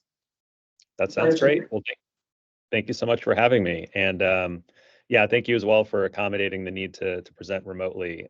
We're actually hosting a bunch of colonels and generals from across the U.S. Armed Services for the next couple of days who are doing a site visit in Oregon. And we're here at Intel today to learn more about semiconductors and supply chains and the importance strategically for the U.S. of Oregon and Intel in particular in that regard. So thank you. So I'm Skip Newberry. I'm President and CEO of the Technology Association of Oregon. I was also recently confirmed by the Senate as a new member of the Workforce and Talent Development Board. I'm filling in for Ann Mercereau, who's the chair of the WTDB today. I'm excited to be on the board and to leverage some of the expertise and insight that we've been able to glean in the tech sector and bring that lens to the work of the WTDB, especially in its work in forming and advising the governor, the legislature, and also, of course, liaising with this body as well. What's really important, I think, is making sure that we have alignment across private, public sector, as well as higher ed. There's a lot of work that needs to be done, I think, as it relates to aligning workforce with economic development priorities as perceived by many of the companies that we work with, and I'm excited to get to work and roll up my sleeves. In terms of the 2023 and 2024 WTDB strategic plan, it provides really a transformational foundation for increased innovation and effectiveness that translates into better results for the WTDB and improved outcomes for the entire workforce system in Oregon. The WTDB strategic plan calls out a vision of equitable prosperity for all Oregonians and a mission of advancing Oregon through meaningful work, training, and education by empowering people and employers. And just by way of background, the association that I represent, the Technology Association of Oregon, exists for the purpose of trying to create a world-class, inclusive, innovation-based economy in Oregon. And so a lot of alignment there, and that's partly why I'm so excited to be a part of the WTDB now. With that, I'd like to highlight for you this morning some of the good work happening in our subcommittees and share a bit about the Talent Assessment and Talent Summit, the work of the Technology Consortium under Future Ready, and talk about some trends and data opportunities from the perspective of TAO. In terms of the Workforce Readiness Committee, the great work endures and is building bridges and fostering and strengthening relationships across education, training, and employers broadly. The development of curriculum and badging in both K through 12 and community college spaces is addressing the growing demand for and proficiency in a more well-rounded set of skills beyond academic knowledge that support cooperative work experiences, work-based learning for students, and success for students and adults in the workplace. In terms of the Continuous Improvement Committee, the CIC, the WTDB, in collaboration with local workforce development boards, state agencies, as well as the CIC, is charged with assessing the public workforce system or WorkSource Oregon every 2 years. It has charter provisions that allow for the scope of the committee's work to be expanded if a program, initiative, or effort requires other consideration or evaluation by either the CIC or the WTDB. The CIC assessment is conducted by a contracted third party, and the final report with recommendations is approved by the WTDB and sent to the governor and legislative leadership in December of even-numbered years. The RFP, informed and developed by CIC members and staff for the 2024 WSO assessment, is currently with the procurement office at the HECC and slated to be posted as soon as possible. Once the contractor is selected, the project will commence. In terms of the WTDB policy work group, it addresses system policy areas and develops policies that span the multiple programs that comprise the WorkSource Oregon system through assessing, evaluating, and prioritizing policy needs. This work includes governance policy areas that are called out as governor responsibility and WIOA and others, or WIOA. Budget committee, in terms of the work going on there, this is a new committee as of 2024 that is evolving. The committee provides oversight and recommendations related to fiscal matters of the board, including the WTDB's budget and the WTDB strategic innovation grants. The budget committee is responsible for guidance and recommendations related to funding received and administered by the Office of Workforce Investments at the HECC. These include Workforce Innovation and Opportunity Act, or WIOA Title I funds, state general funds related to workforce, including Prosperity 10,000 grant funds, and associated grant funding, state reserve, formula allocations, and obligation and expenditure of these funds and other related investments. In terms of talent assessment, Oregon's businesses really drive innovation in the state, and they foster significant demand for new skills and occupations. A central factor in the continued growth and prosperity of the economy is having a robust talent pipeline that's aligned with industry needs. While the state boasts a skilled and educated workforce, including quite a few STEM graduates, it also faces stark hiring challenges and shortages in some key industries. To achieve equitable prosperity for all Oregonians and equip Oregon's business and community with the talent they need for success, the HECC and WTDB collaborated with SRI International to develop the Oregon 2024 Talent Assessment. This report is the fourth in a series of talent assessments since 2018. This assessment prioritizes 4 industry clusters that offer upward mobility and strong career pathways to workers in Oregon.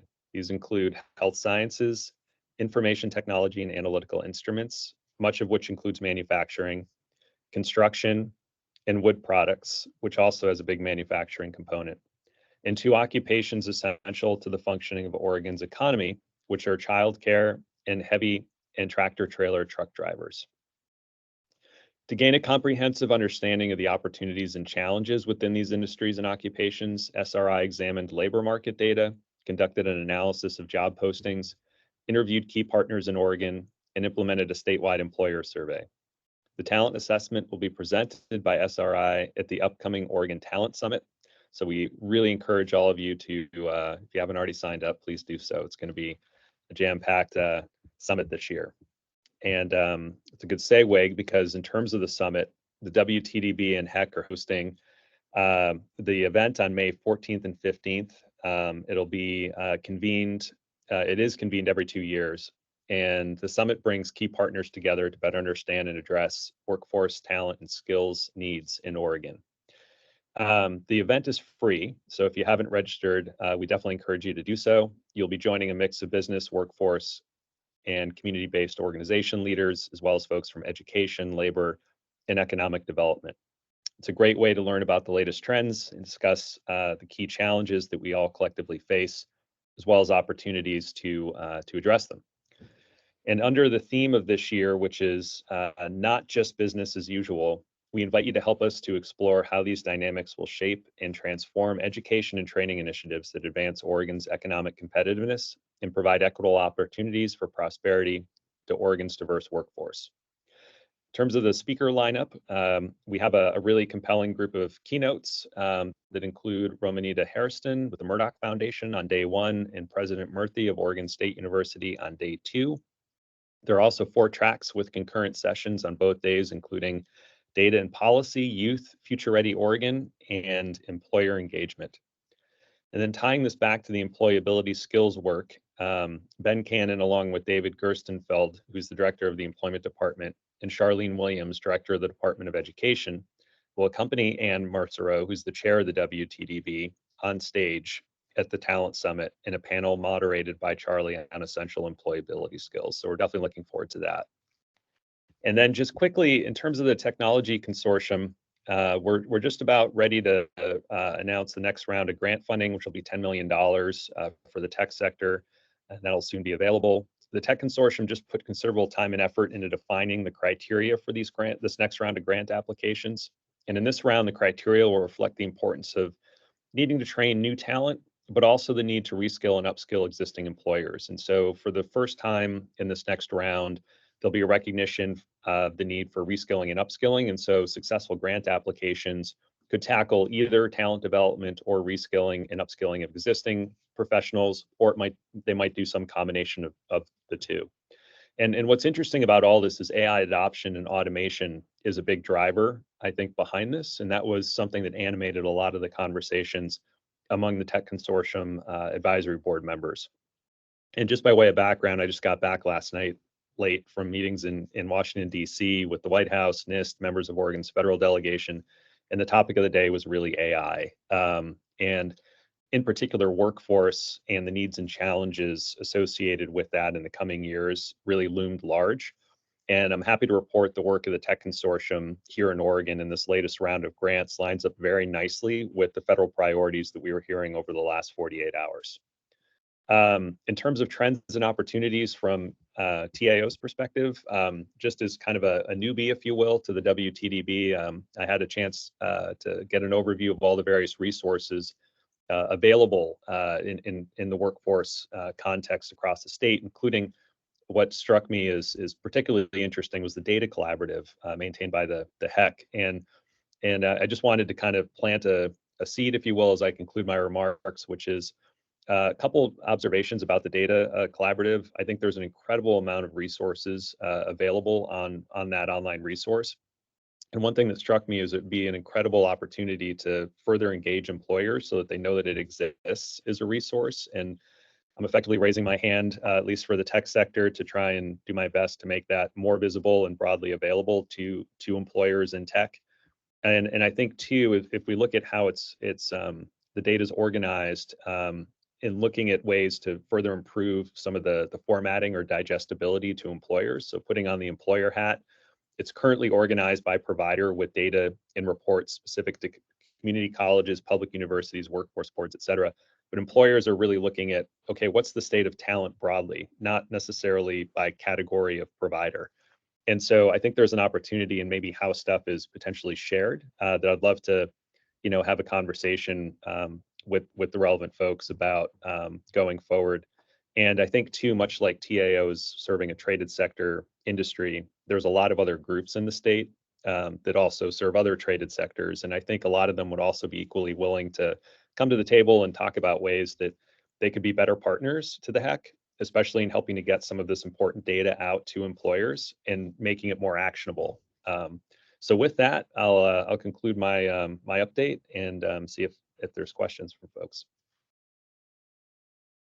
Thank you very much. Stu. Questions?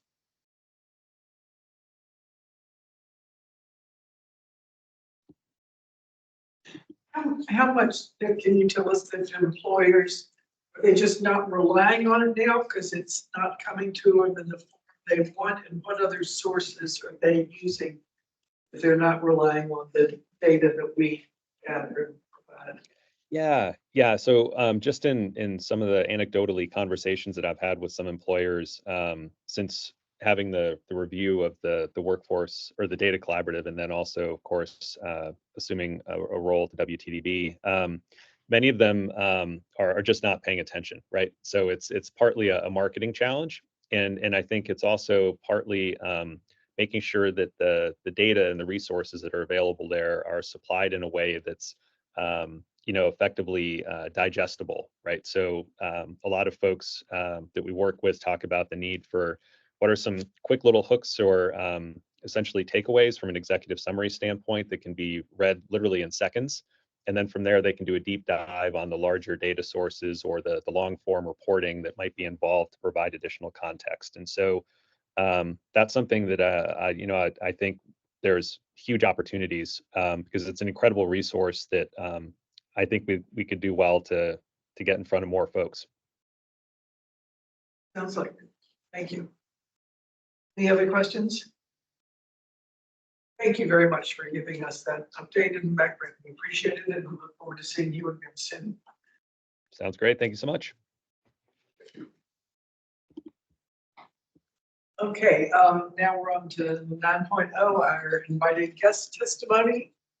Can you introduce each one? Yeah, I'm happy to. This Chair Rowan Commissioners, especially for new commissioners, roughly every other meeting, we have invited community leaders, often representing communities who are underrepresented in post-secondary education, to share their perspective on the Oregon higher education and training landscape. And that sort of identification of folks and bringing of new voices to the table has been led by our Office of Diversity, Equity, and Inclusion and Accessibility. This month, we're really pleased to have a longtime partner of that HECC, not actually a new voice at this table, but someone who may be new to many of you, Belle Cantor and her colleague from the Foundation, or maybe you're by yourself today. I'm by myself, unfortunately, yes. Just Belle from the Oregon Community Foundation. I'll let you introduce yourself, Belle, but we do have a very deep and long-standing partnership with OSDF, and really glad that Belle is here. Thank you. For the record, my name is Belle Cantor. I am the Senior Program Officer for Education at the Oregon Community Foundation. And as Ben mentioned, we are a long-time partner of the HECC, especially of OSAC portion of HECC, and then also to a lot of other online work that I'm going to share today. Unfortunately, my colleague who's going to join me and lead our scholarship program closely with OSAC was pulled into another meeting. I'll do my best to share that work. So a little bit, I'm going to take a little bit higher, next slide please, and talk a little bit about the Oregon Community Foundation. I just pulled it off. Our mission is to improve lives for all Oregonians through the power of philanthropy. We commit ourselves and our resources to the advancement of collaborative action, wise stewardship, equity, diversity, inclusion, and the spirit of community. We are a statewide foundation, which is fairly unique for a Canadian foundation in the country, and work across many different areas. But before I get into that, next slide, I'm going to talk a little bit about what a community foundation is. Because a community foundation is different than what you may typically think of when you think of a foundation. Most foundations are the wealth of one. Think of the Bill and Melinda Gates Foundation, right? That's Bill and Melinda Gates.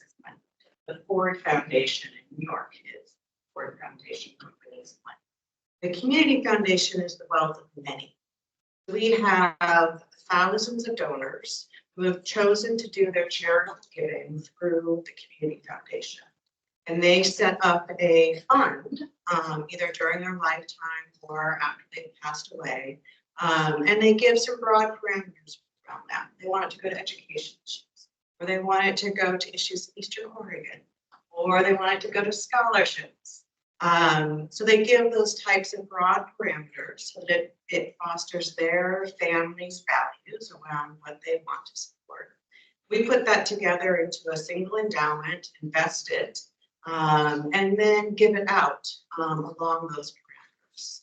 And so we will, take, if we're doing a grant in Eastern Oregon, do it under the name of that fund to honor the legacy of those.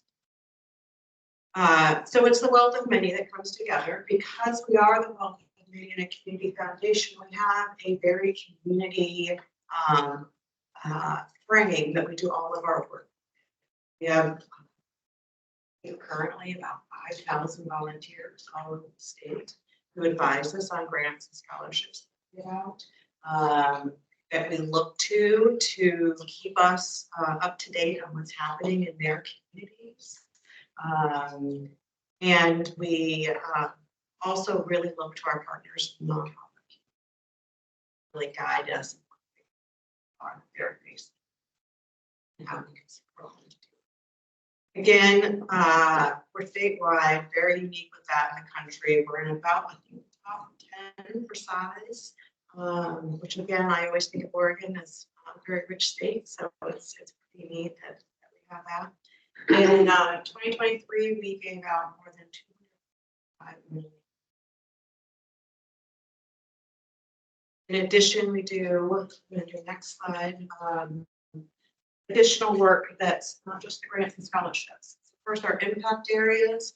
We fund in just about any type of area, but these 6 are our highest funded areas: education, arts and culture, economic vitality, community engagement, housing, environment. Education is by far the largest area. And we really look at the full education ecosystem and at the whole spectrum, so early childhood through post-secondary, and focus in on supporting efforts for all students to thrive, and especially those that are most marginalized from the education system. And so that's students of color, students from low-income families, students from under-resourced rural communities, and depending on what kind of sector we're working in, we may identify additional populations like secondary level and STEM. But really look at how can we help students thrive and focus on those resources. We utilize all the tools in our toolbox to move a strategic area forward. I've talked about the grants and scholarships, but we also use research and evaluation. We have one of the largest research and evaluation teams of any community foundation in the country. I think we may have had first. We do original research on both identified areas as well as donor identified areas to help guide their philanthropy.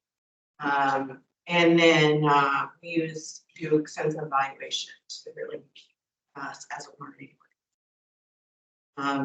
Public policy and advocacy, unlike most foundations, we can engage directly in public policy and advocacy work. So we monitor legislation and provide testimony. We have supported, as I'll get into later, several areas that are now administered by the HECC. And then we really believe in building up that community capacity for folks to engage on behalf of their communities in the public policy arena. So we provide grants that way, and then our staff serve. We're really using every tool we can to move it forward. Next slide. So I'm going to, after this, go into some details on how we really align among the different priorities. But I wanted to pause and really dig in a little bit first to really acknowledge that formal public partnership that the HECC and OCA regarding scholarships. And I looked back while I was putting this together, and this partnership goes back 4 decades, mid-80s. Near as I can tell. That's pretty impressive to go back 4 decades to be partnering on how we can address affordability across the entire state. Our staff are in daily contact with each other. I've often, not quite there yet. Our staff are in daily contact with each other. We joke sometimes that during the season, it feels like it's almost one staff because it's back and forth so much. We really rely on the connections that OSAC has within communities, in high schools, within colleges to really bring in applicants for scholarship programs. And then we leverage our large scholarship program to provide scholarships going into those. And it would be very difficult for us to be able to do, and I'll share this with one later what we do, but to do that without that partnership. We also really rely on the expertise that the staff here has.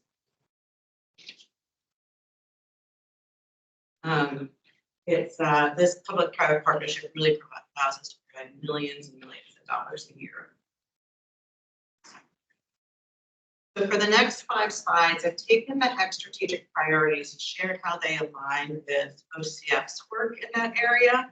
You're going to see financial aid and scholarships woven throughout this, as well as some additional work. Some are specific examples, some are more general, it's not exhaustive by any means. So this first one, transform and innovate to serve students and learners both best. Sorry, I need my glasses to be close, but I can't see you. I was noting that.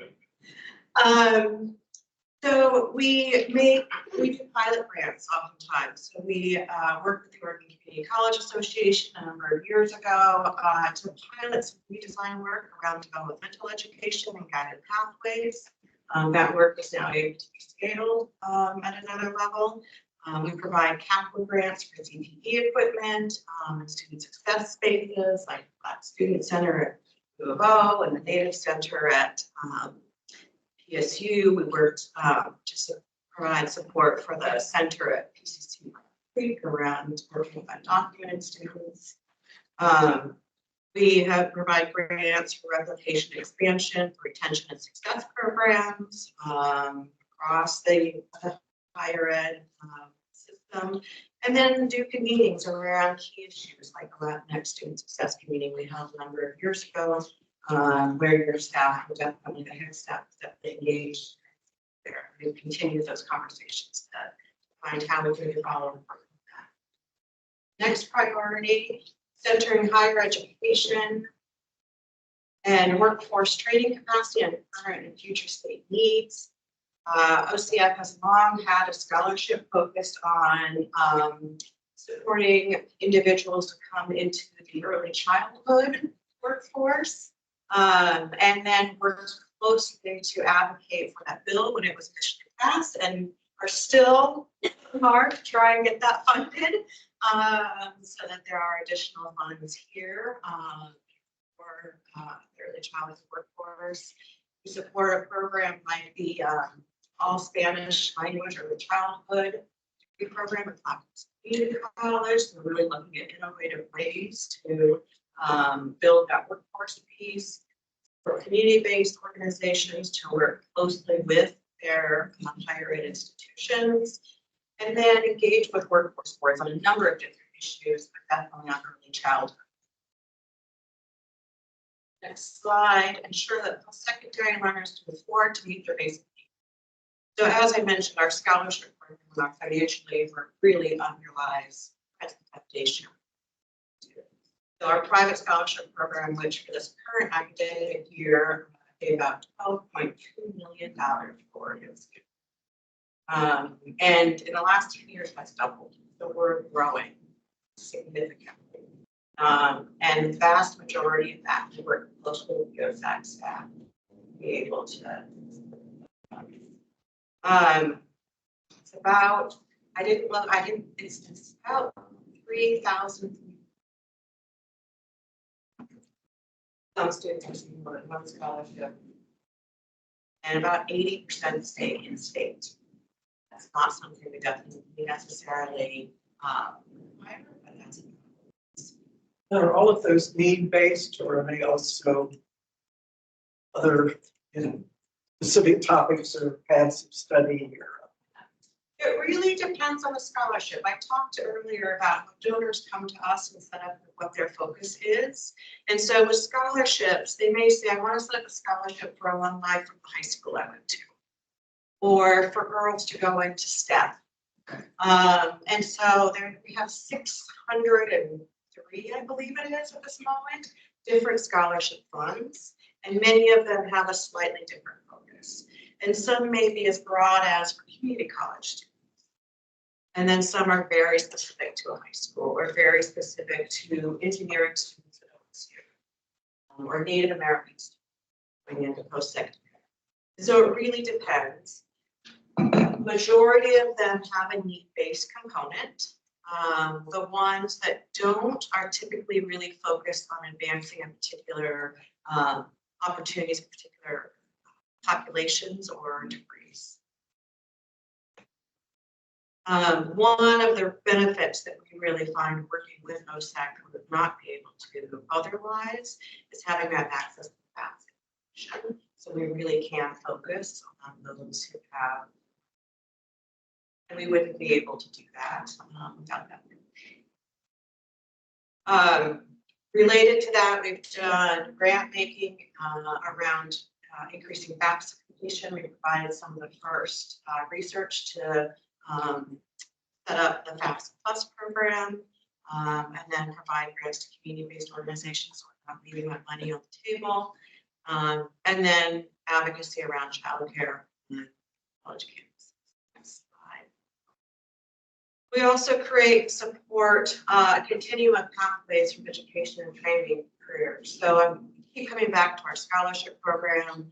We really try and center the student and center supporting that student to the degree or certificate that best fits where they want to go and the living wage job. So that may be a traditional four-year or graduate degree, but it can also be a CTE program or a certificate program. We're really looking at what that student's goals and tailoring them, whether it's a community college or private college or college. And then we also do grant supported pre-apprenticeship and CTE programs, both at the college level and the secondary level, and grant support college access and success programs. I'm almost done because I want to give some time for conversation, but I did want to take a moment here.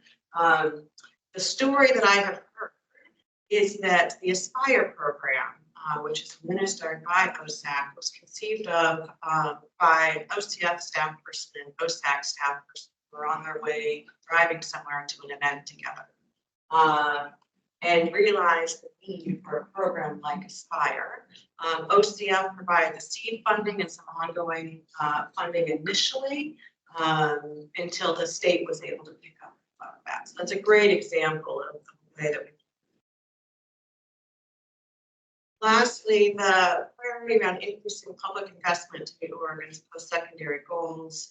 I mentioned that we do advocacy work, so really looking at opportunities like foster student waiver, tribal student scholarship, the Corsa, as well as the opportunity grant to really use our voice and to support community to use their voice on the importance of providing that type of support for students, and then our staff and expertise, so importantly to us. Opportunities. I think I've showcased here sort of the role that a foundation like OCF can play in this area. So continuing to partner with philanthropy to pilot, provide seed funding, bring in community perspective, advocate for and convene, so that the state can then scale this work, right? Like I talked about it with Aspire, we could fund at a certain level and show how key that program was, and then the state could pick that up and actually scale it across. Similarly with early childhood scholarships, we provide, I think it's a couple $100,000 a year for those scholarships. The ask the legislature was between 2.5 and 5 million a year, right? And so we can show how important it is and work with you to help advocate to scale it. Continue to identify and support intermediaries to advocate for post-secondary institutions and communities. I've shared a couple examples how we work with the Oregon Community College Association. We work with the Oregon Alliance of Independent Colleges and the President's Council, as well as with community-based organizations coming together to advocacy. Really need more of those voices and really look system-wide.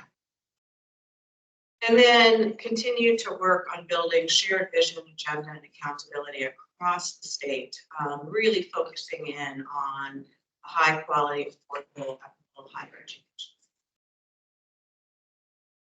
And those are students that have received the OCF. I just like to highlight them. So thank you for the time. My contact information is here. I've also included two of my colleagues who work on many of these areas that were in this. Ruby Ramirez, who works on our early childhood program, and Matthew Bullfetter, who leads our scholarship work. Thank you very much. I didn't have a full idea for your presentation of the depth and the length of the partnership and the leadership you provide and all the advocacy supports everything we both do. So questions? It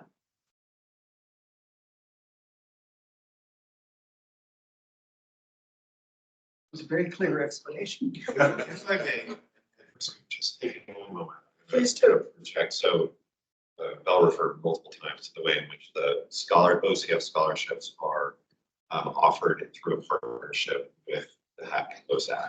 And so let me just, for the uninitiated, I'm projecting my screen now. This is the main hub for OSAC and our scholarship and financial grant aid administration. So the URL here is livingstudentaid.gov. You're most familiar with the opportunity grant, the work promise, the work.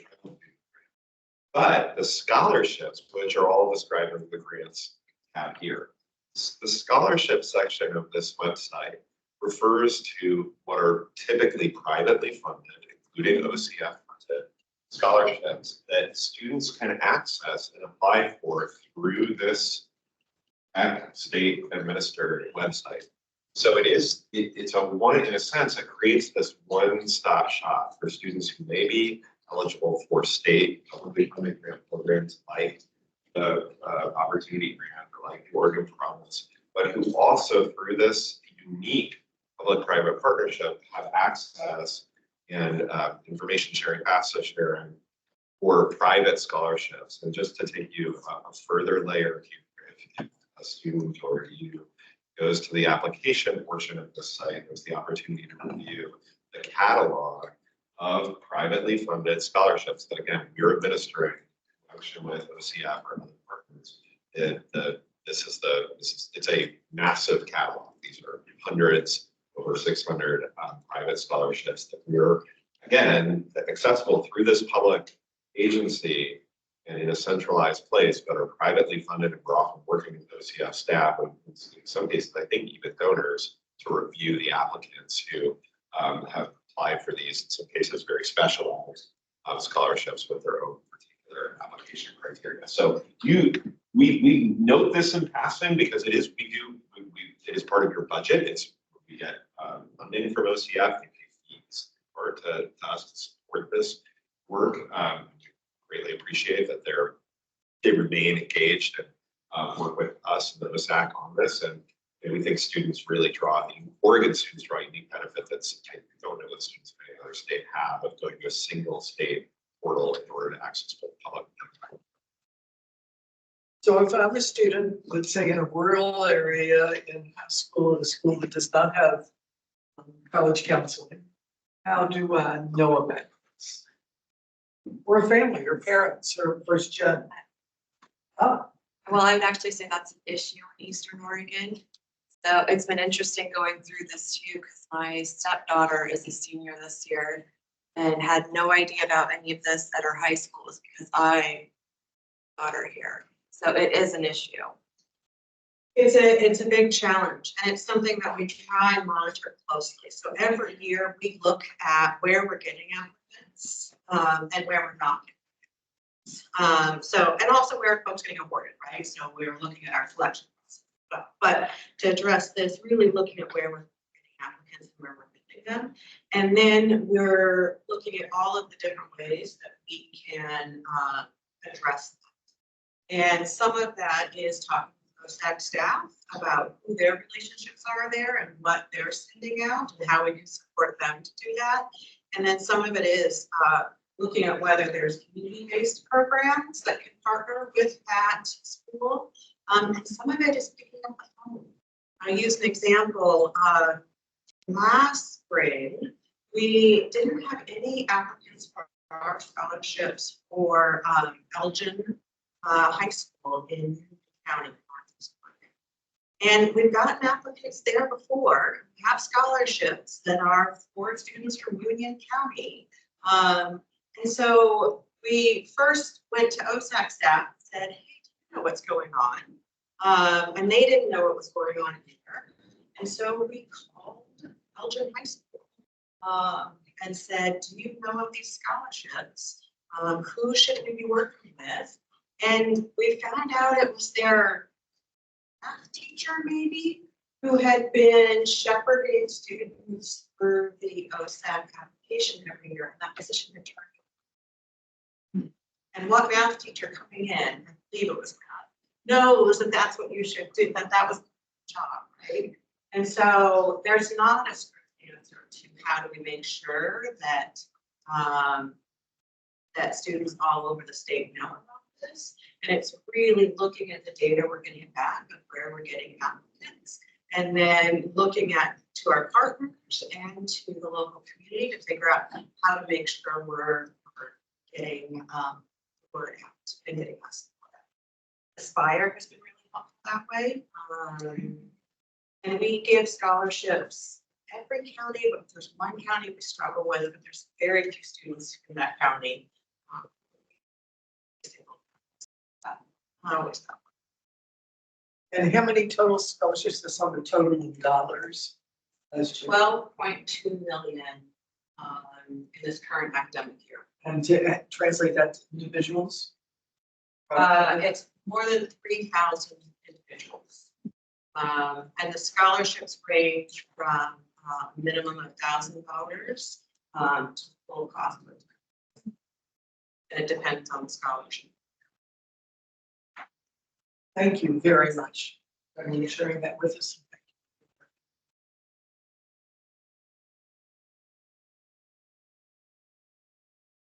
You already projected in here, and we are ready for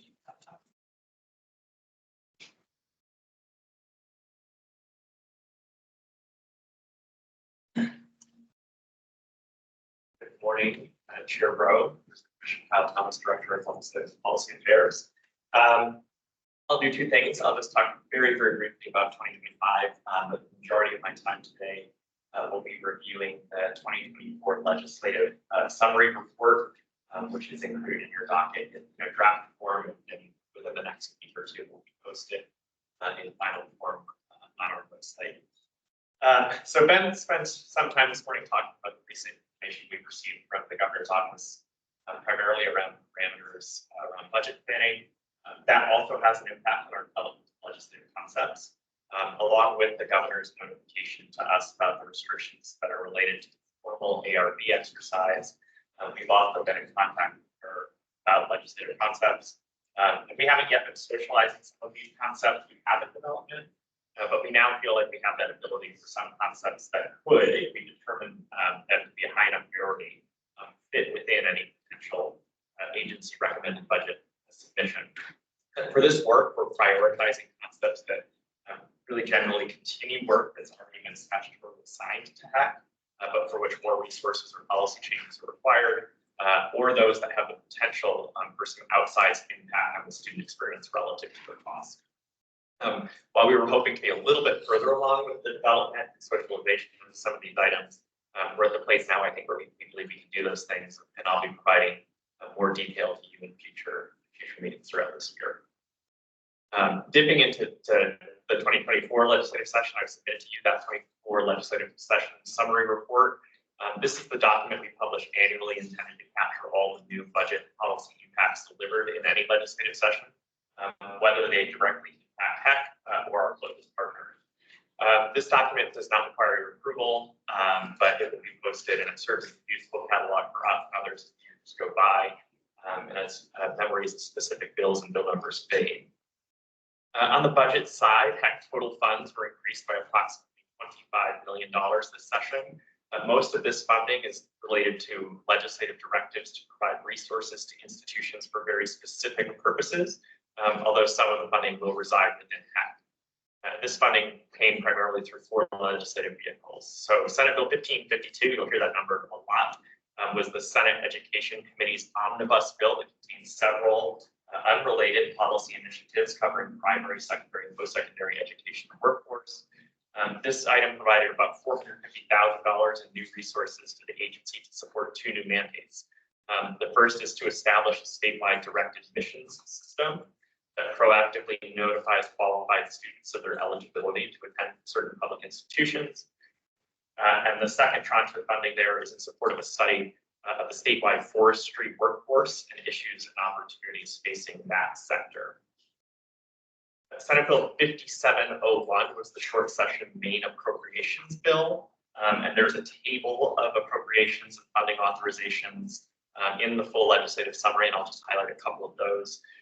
First, the legislature, through this bill, made an investment in state semiconductor workforce by providing over $9 million in funding to 6 institutions, 4 public universities and 2 community colleges for various initiatives to support talent and workforce development in the semiconductor space. The legislature also provided $10 million in direct funding to the Oregon State University in support of student scholarships. And they authorized us to continue to support, as we do annually, the Oregon Teacher Scholars Program that supports culturally and linguistically diverse teachers with funding that we get from the Department of Education. House Bill 5204 is another omnibus measure specifically related to investments in behavioral health and substance abuse policy space. This bill contained a lot of funding unrelated to HECC institutions, but also appropriated $4 million to HECC for distribution to 5 public universities to support individual institutional efforts to produce more qualified behavioral health professionals. And then lastly, the legislature, through the bond bill, House Bill 5202, authorized $6 million in bond funds for 1 project at Southern Oregon for improvements to its central hall. Switching over to the policy side, I'll go through subject by subject some of the statutory and policy changes the legislature made this session. On the issue of affordability, you'll recall there was some concern about the process and transparency around recent changes to Oregon Opportunity Grant calculations. We worked with the community colleges and others to write language that's included in Senate Bill 1552 that will require the development of agency rules that better establish the principles that HECC will use in the future to determine those opportunity grant award calculations. That rulemaking process will run through the remainder of the year with the goal of bringing rule adoption to you in the final quarter of 2024. The legislature adopted a couple of initiatives in the area of academic pathways and student success. First, again, through Senate Bill 1552, HECC is now required to establish a statewide direct admission system for public universities and colleges. We've already have a work group going that's looking at how such a system can be constructed. The bill also instructs the Department of Education to plan for collecting student level, course level data that could potentially allow for a more seamless view of student information to determine academic eligibility for admission to certain institutions. And HECC is directed through the bill to work on this effort. The same bill also instructed HECC to establish a work group to examine whether developmental education courses for students that arrive at institutions with an indication they are not fully prepared for introductory college level coursework in math and writing, whether that system should transition to a fully co-requisite model. Unlike prerequisite models that make students take between 1 and 3 courses prior to entry into college level math and writing, co-requisite models place students into the college course with mandatory wraparound supports. Adopted in several states nationally, these models show pretty good promise in successfully progressing students in full college level careers well above, at rates well above the prerequisite model. Guthrie, is there an audio issue? I just got a pop-up. Finally, the same bill also required HECC to fund through the Community College Support Fund courses that community college offer in your upper level applied baccalaureate, Bachelor of Science and Nursing programs, with this coursework being included in the Community College Support Fund formula beginning in the 2025-26 academic year. On the issue of diversity, equity, and inclusion, Senate Bill 1532 requires the State Department of Education to develop a statewide education plan for asylum seekers, refugees, and other immigrant students who are at risk of disproportionate academic outcomes. HECC will participate in the advisory group making recommendations to the Department of Education on the development of this plan. If you happen to be following on the document, I'm skipping the report section summary because it's largely just the dollar investments I previously described. in behavioral health, semiconductors, and forestry. But lastly, I'll just mention 2 bills that don't fit neatly into the other categories. First, again, 1552. Through that bill, the Transfer Council's common course numbering and academic subcommittees are now exempt from public meeting law. This will greatly reduce the staff workload in preparation following these meetings, and it allows the faculty on these committees to more freely communicate with their colleagues across institutions between meetings.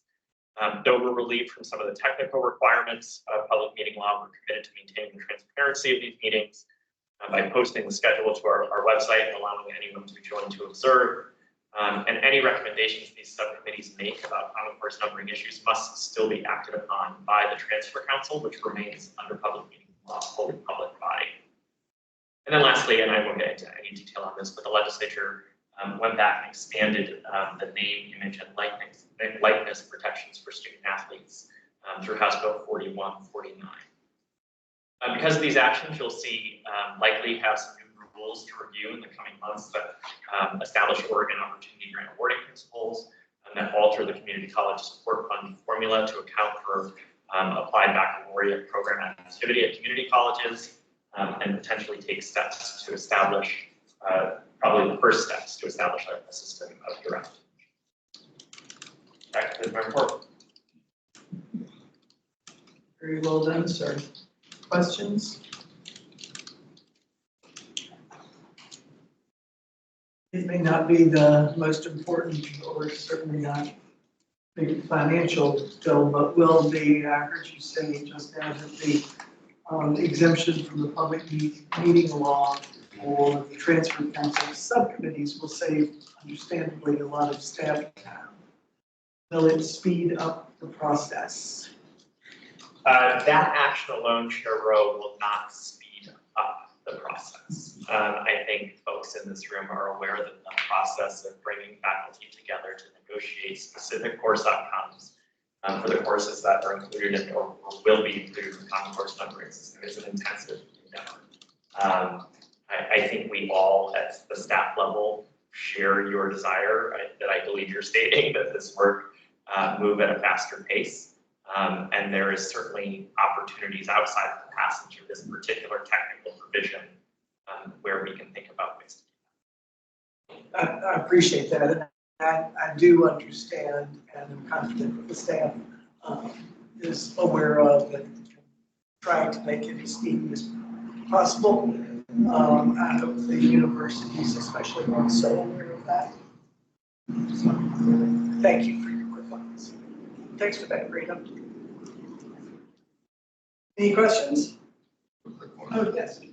Kyle, quick question on Senate Bill 1552 has to do with accommodation for baccalaureate coursework within the funding distribution model. Do you have, when I see that, it just reminds me of all the conversation that the community colleges had about how we were going to pursue baccalaureate education without having physical impact on social level education. So I'm just wondering, can you give me any background on the legislative intent of this and sort of how we're the Sure. When the legislature adopted the initial applied baccalaureate degree authorization, I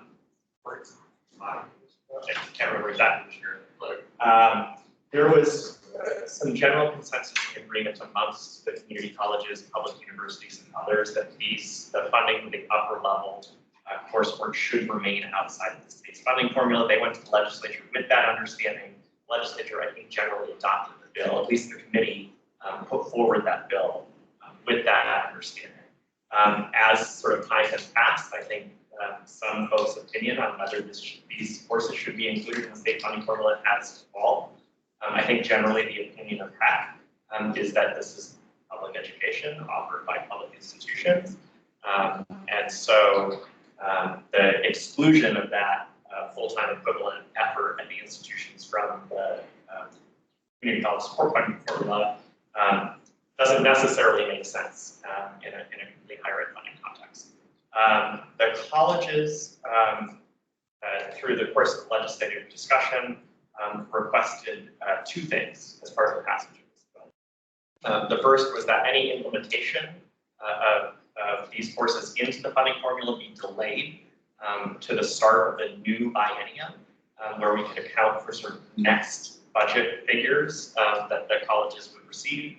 And two, that HECC, through this process of implementation, also think about and report back to the legislature other potential mechanisms by which we could deal with the funding of this specific and quite small at this point coursework.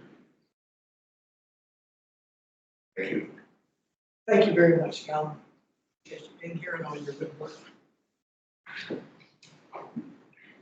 Now we have 3 action items for lunch that are reporting on our strategic activities. The first one up is the Oregon Opportunity Grant.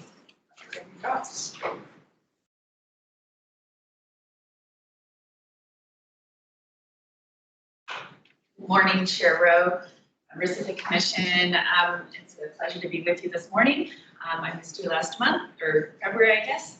For the record, my name is Amy Cox, and I'm the Director of the Office of Research and Data at the HECC. You have in front of you an action item that is the annual evaluation of the Oregon Opportunity Grant.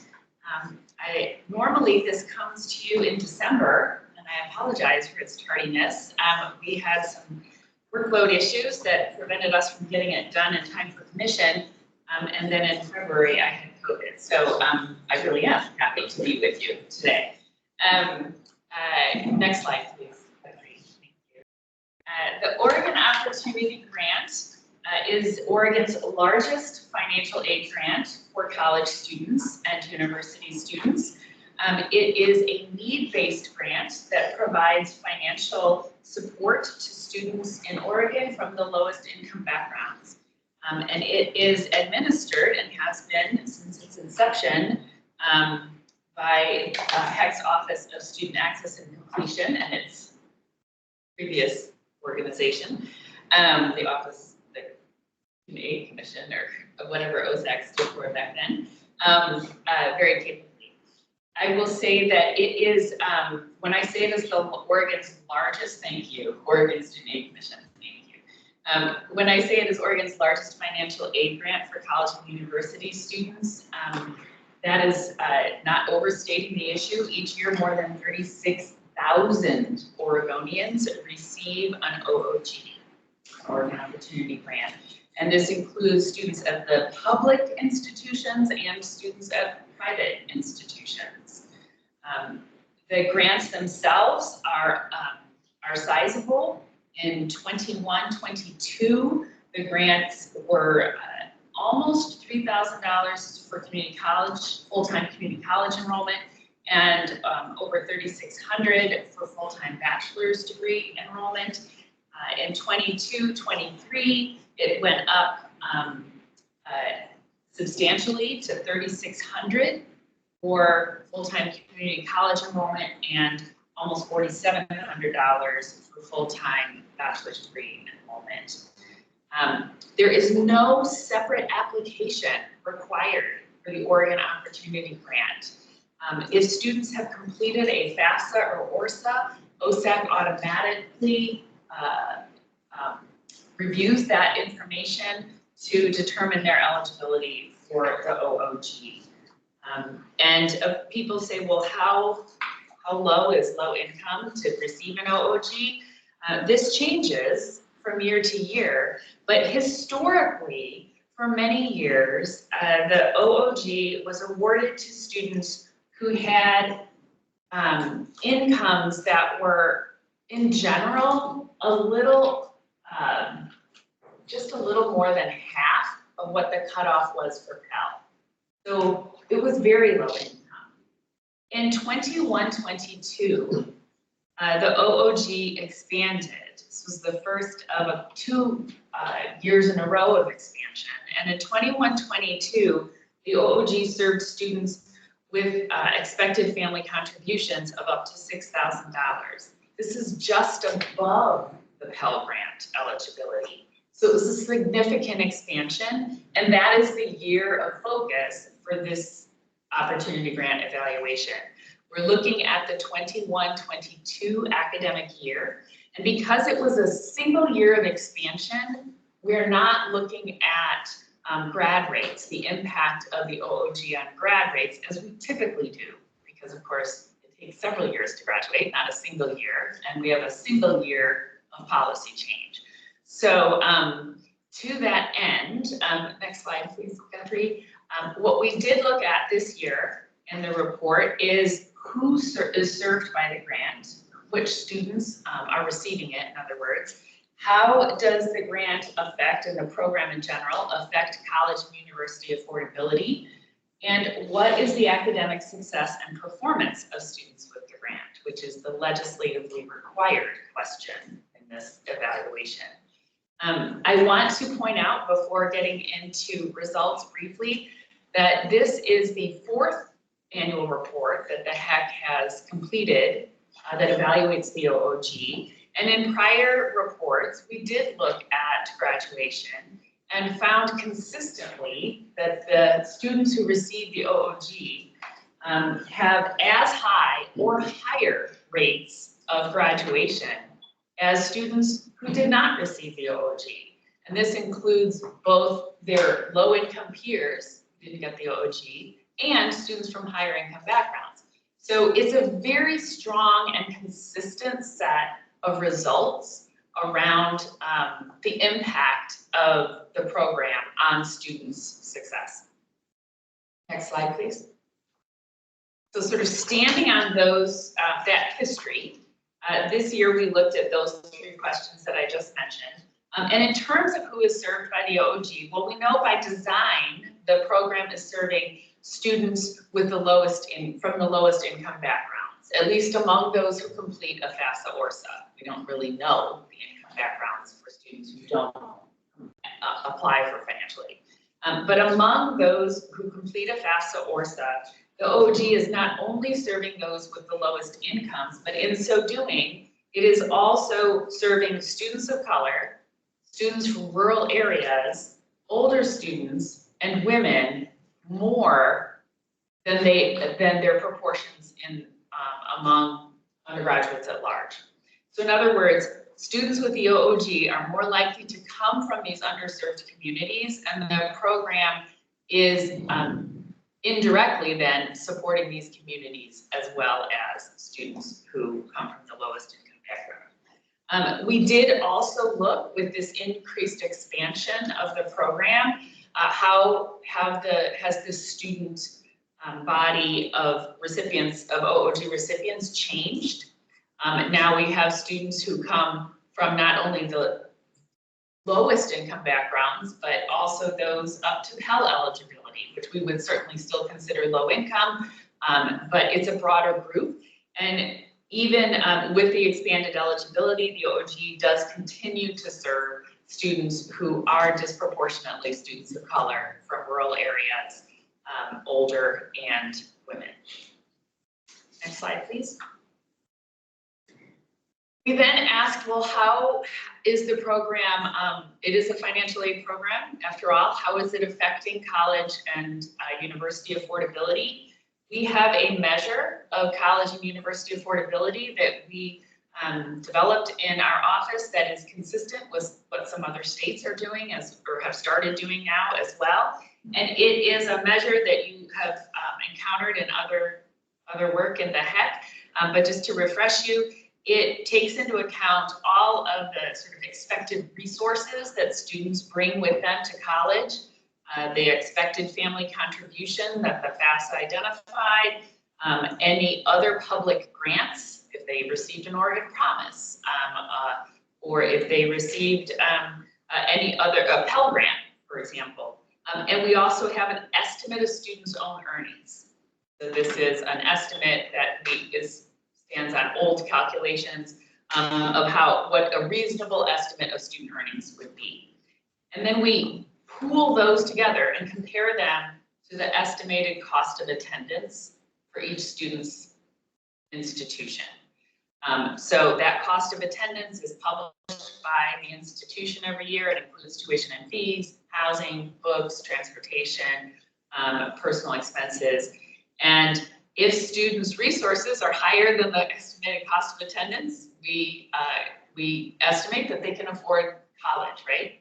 And if they're not, then they fall into this unaffordable group. I will say, yes, we do prorate if students are going part-time. We do incorporate university institutional aid, which can be significant. And what we found then with that measure, when we say, well, what's the impact of the OOG on this, is that students who receive an OOG are still notably unable to afford the cost of attendance. Half of the students in 21-22 who received an OOG could not cover the cost of attendance with that pool of expected resources, even though we've already taken into account their Pell Grant, their OOG, all that kind of stuff. However, without the OOG, that portion of those low-income students would have been almost 2/3. So that is a very notable impact. It also speaks to the reality that there are miles to go before we see. Affordability is a challenge for most, if not all, most, if not all students. However, it is a steeper challenge for students from low-income backgrounds. Even for students whose expected family contribution is $0, the value of public aid has not been enough to be able to compensate for the rising cost of college and university.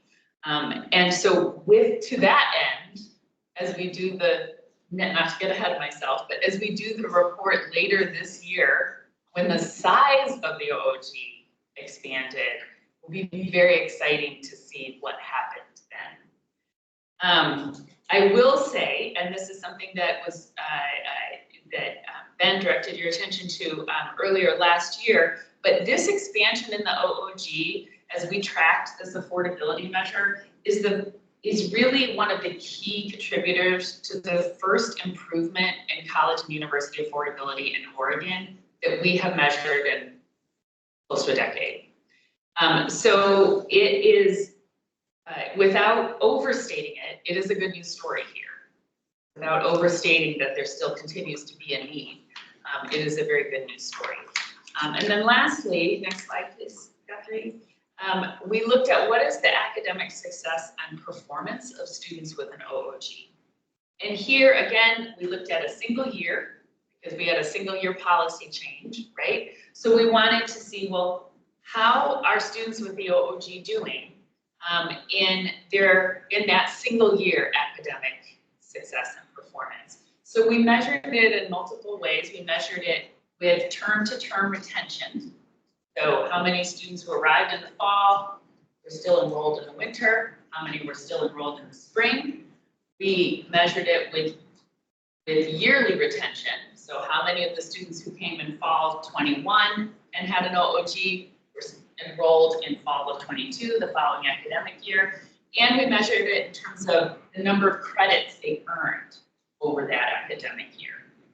And what we found is that, again, with these different measures of success and performance, students with the OOG succeeded at either almost identical or higher rates than students who did not.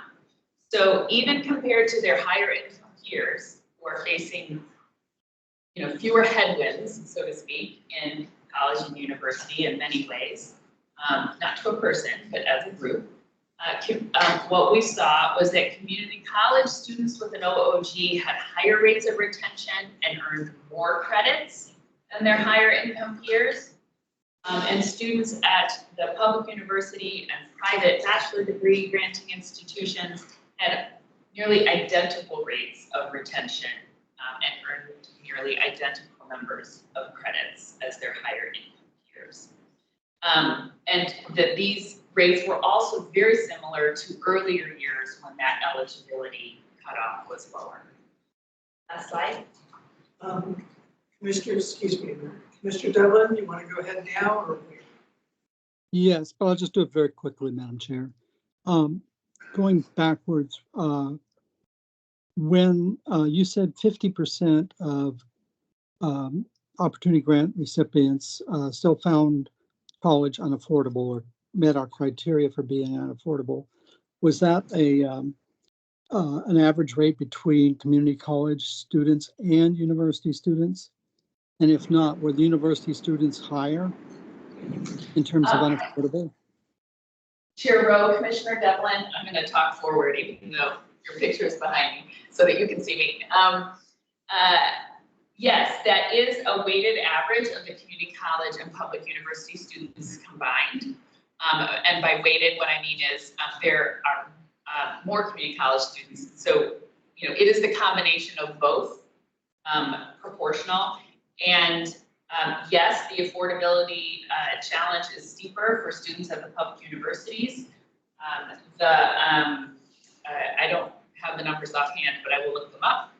At the universities, it is higher than 50%, and at the community colleges, it is less than half of students with OOG are unaffordable, based on affordable costs. Does that answer your question?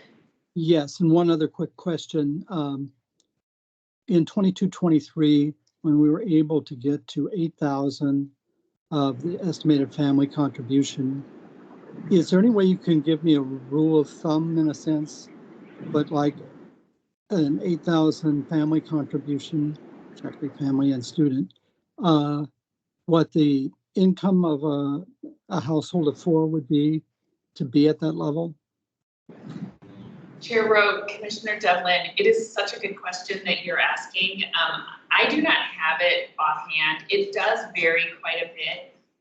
It is not, because that expected family contribution takes into account the size of household, something that went away with the new FAFSA.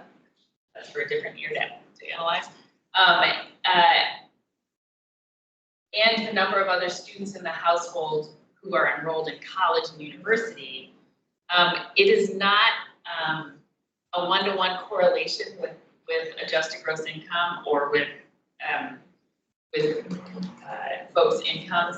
But I would invite my colleague Juan Baez-Arevalo, if he has anything additional to add to my response, which is essentially, no, I don't have a rule of thumb for you, to come up if you wanted. Madam Chair, if I might suggest that, I know that time is getting tight here.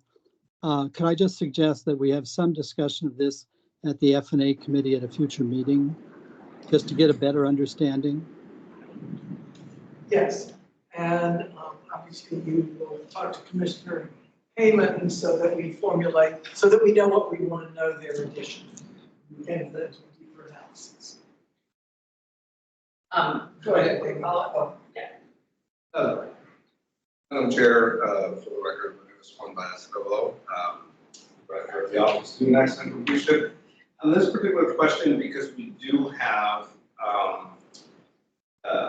family income information still for the old FAFSA, for that particular year, we will follow up and give you a range of adjusted gross income, particular to that EFC and for other EFCs that we awarded in that particular year. It's a calculation we were able to make in the past, not in the future, with the new FAFSA and the restrictions of federal tax information. We do have an associated range of income. And just please keep in mind that the range is of 2 prior years to the FAFSA filing. So it's a prior year income levels. Thank you. That'll be helpful to see that range. I'm sure it's very much. Then lastly, Guthrie, if you would forward to the very last slide. Really, this is just a wrap up of what I've said, that the OOG serves the students who have the greatest financial need, and in so doing also disproportionately come from underserved communities. That the recent expansion in the OOG helped propel the first significant improvement in affordability that we saw in a decade, and that students with the OOG do as well or better than students from higher income backgrounds. So the evaluation concludes with a recommendation to continue both the expansion and the promotion of the OOG. Thank you so much. You will get, and thank you to everyone on staff who works on this. You will get no disagreement among listeners about the need to expand it. And the improvement's not just in the dollar amount in the last legislative session or one prior, but also the improvements you've made over time, staff, in the application and making sure that private colleges and universities have access to this fund also is really appreciated. Really the shining star of our programs, and the more we can support it, the better off Oregonians will be. So thank you, and thank you for reporting on behalf of the staff. I need a motion, please. I almost forgot to. Motion to approve. This is the annual report and the recommendation. Motion to approve. Thank you. Second? You all in favor? Aye. Aye. Any opposed after I gave that pep talk? Okay, motion passes. Thank you very much again, Stan. Okay, so do you want us to, do we have time to go to the Well, next yeah, one? I mean, I think we're at risk of losing at least Veronica if we push that item to the afternoon. I know Amy Hofer's on the line. Amy, quick check-in, any chance? We can go ahead. Okay, let's go with the evaluations. Amy Hofer, can you rejoin at 2 o'clock? She's on the line. She's hearing. Oh, for the course materials. She said she's available. I need to promote her.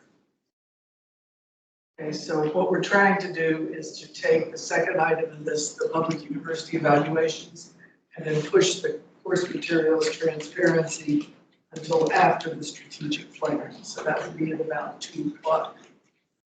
If that works. Oh, here she is. Amy, are you available to rejoin at 2 o'clock for your presentation? At 2 o'clock. Yes, that's fine. Okay, and let's finish this morning with Veronica on the evaluations and take the course material. Good. Thank you very much, Amy. Okay, welcome Veronica DeJean and Jim Meeker. You are here to give us the university evaluations. Thank you, Chair Rowe, Vice Chair, Hammond, Commissioners. I think I can still say good morning. My name is Veronica DeJean. I'm the Director for Academic Policy and Authorization at the HECC. And before you have copies of the required legislative reports, evaluation of the universities that are due every other year to the legislature. The purpose of these evaluations is to assess the contributions of each institution to state objectives for higher education as articulated in the statute and the HECC strategic plan and roadmap for Oregon post-secondary education and training. To produce these reports, we rely on a combination of accreditation reports, self-assessments conducted by the universities on criteria that they jointly developed with the HECC, and state and federal data. The report signal areas of interest to the HECC that supports the objectives of the state of Oregon, and these include student success as measured by degree completion, access and affordability as measured by equity across socioeconomic, racial, ethnic, and regional, both urban and rural groups, academic quality and research, financial sustainability, and continued collaboration across universities in support of the state's mission for higher ed. Additionally, we have sections on financial metrics that was expanded in order to provide an enhanced contextual understanding of each institution's financial condition. The report ends with a description of how institutions' boards of trustees have operated since their formation. My colleague Jim Pinkett is here with me because you will note that there are some changes in the sections on affordability and financial sustainability. We had expanded them under your direction in prior years, and we now see another point of evolution in how they're being presented. You have 4 institutions, the reports of 4 institutions: Oregon Tech, Western Oregon University, Southern Oregon University, and Eastern Oregon University. And the action before you here is for approval of these reports with your permission and authorization to finalize them for any errors of fact, and then to submit them to the legislature. And I welcome your questions and perhaps any comments, Jim, you might want to make. Yeah, thank you, Mark. I appreciate it. Madam Chair, Commissioners, good morning. For the record, Jim Pinker with the Office of Post-Secondary Finance and Capital. Just wanted to briefly, in 2.5 minutes or less, touch on affordability. So each evaluation includes a section on affordability with information pulled from the newly created and the truly fantastic data dashboards on our website, including information on the affordability rate, the percentage of Pell recipients, cost of attendance with provided institutional aid, and earnings information for graduates. Lots of good data. Speaking of earnings, real briefly, I'll say that a college degree remains an excellent investment when considering the return on investment or the ROI. I point to a September 2023 report by the Federal Reserve Bank of St. Louis that pointed out the U.S. stock market since 1957 has returned on average 10% per year, while a college education as of 2020 returns on average double that rate of return. So for those asking, is a college education a good use of invested dollars? Is it a good investment? I would say unequivocally, yes, it is. But I'd also like to briefly touch on tuition fees, a little context. I think it's important to note that higher education is one of those rare sectors of our economy, which includes structured subsidies. And by that, I mean the consumer does not pay for the full cost of the service provided. A portion is subsidized, in this case, by the state. And that just simply means that tuition is influenced by two factors: the overall growth in the cost of providing a service and the change in the state's share of that cost over time. So over the past couple of decades, the state's share has decreased from about a half of the total cost to a quarter of the total cost. And that means tuition has increased faster than the general rate of inflation for that reason. So even with significant growth in nominal state appropriations for institution support since the Great Recession, we've seen that occur. So this leads to two things: one, affordability challenges for students and their families, and two, reduced pricing power going forward, especially translates to potential financial sustainability challenges for universities. But to quote the Truthless PSU Financial Sustainability Work Group report that we presented in January to this commission, the overall financial picture indicates fragility, although none are in a moment of emergent financial crisis. However, they are and remain vulnerable to extraordinary financial pressures. So, thank you. Thank you. Questions? I have one. So thank you very much for the changes and doing the financial aid and affordability. That's helps. And just to prove that commissioners are never satisfied. My question goes to, okay, I realize the purpose of these and to send them and, you know, that it's legislatively mandated and we're reporting. They seem to me to be so factual and go out so much on the good data we present that I don't see the opportunity necessarily for staff assessment or for adding value. And I'm thinking especially when we have a case of a college or a university that is having significant struggles, and that data in this report is presented without comment, without further comment. And I'm wondering if there's an opportunity in the spirit of what we're asked to do in terms of reporting the financial stability of these institutions, if there's an opportunity in the spirit of that for us to go a bit further and provide some context or assessment going forward. I don't have a specific idea of what that would look like, so I'm not making a specific recommendation. I am asking you to look at that to see, and to think about it, of course, if you're a legislator and receiving the report and there are serious concerns in it, is there a way that they can be highlighted in a helpful way and potentially to show next steps or what's needed or recommendations? And I know obviously that you work with the universities on these, so with their knowledge. I'm not asking for anything behind the curtain. But see what we can do to give them a little bit of nuance, please. Thank you very much. Any other questions or comments? Madam Chair, Yes, Commissioner Devlin. many of the universities that we're reviewing today have had obviously significant drops in enrollment.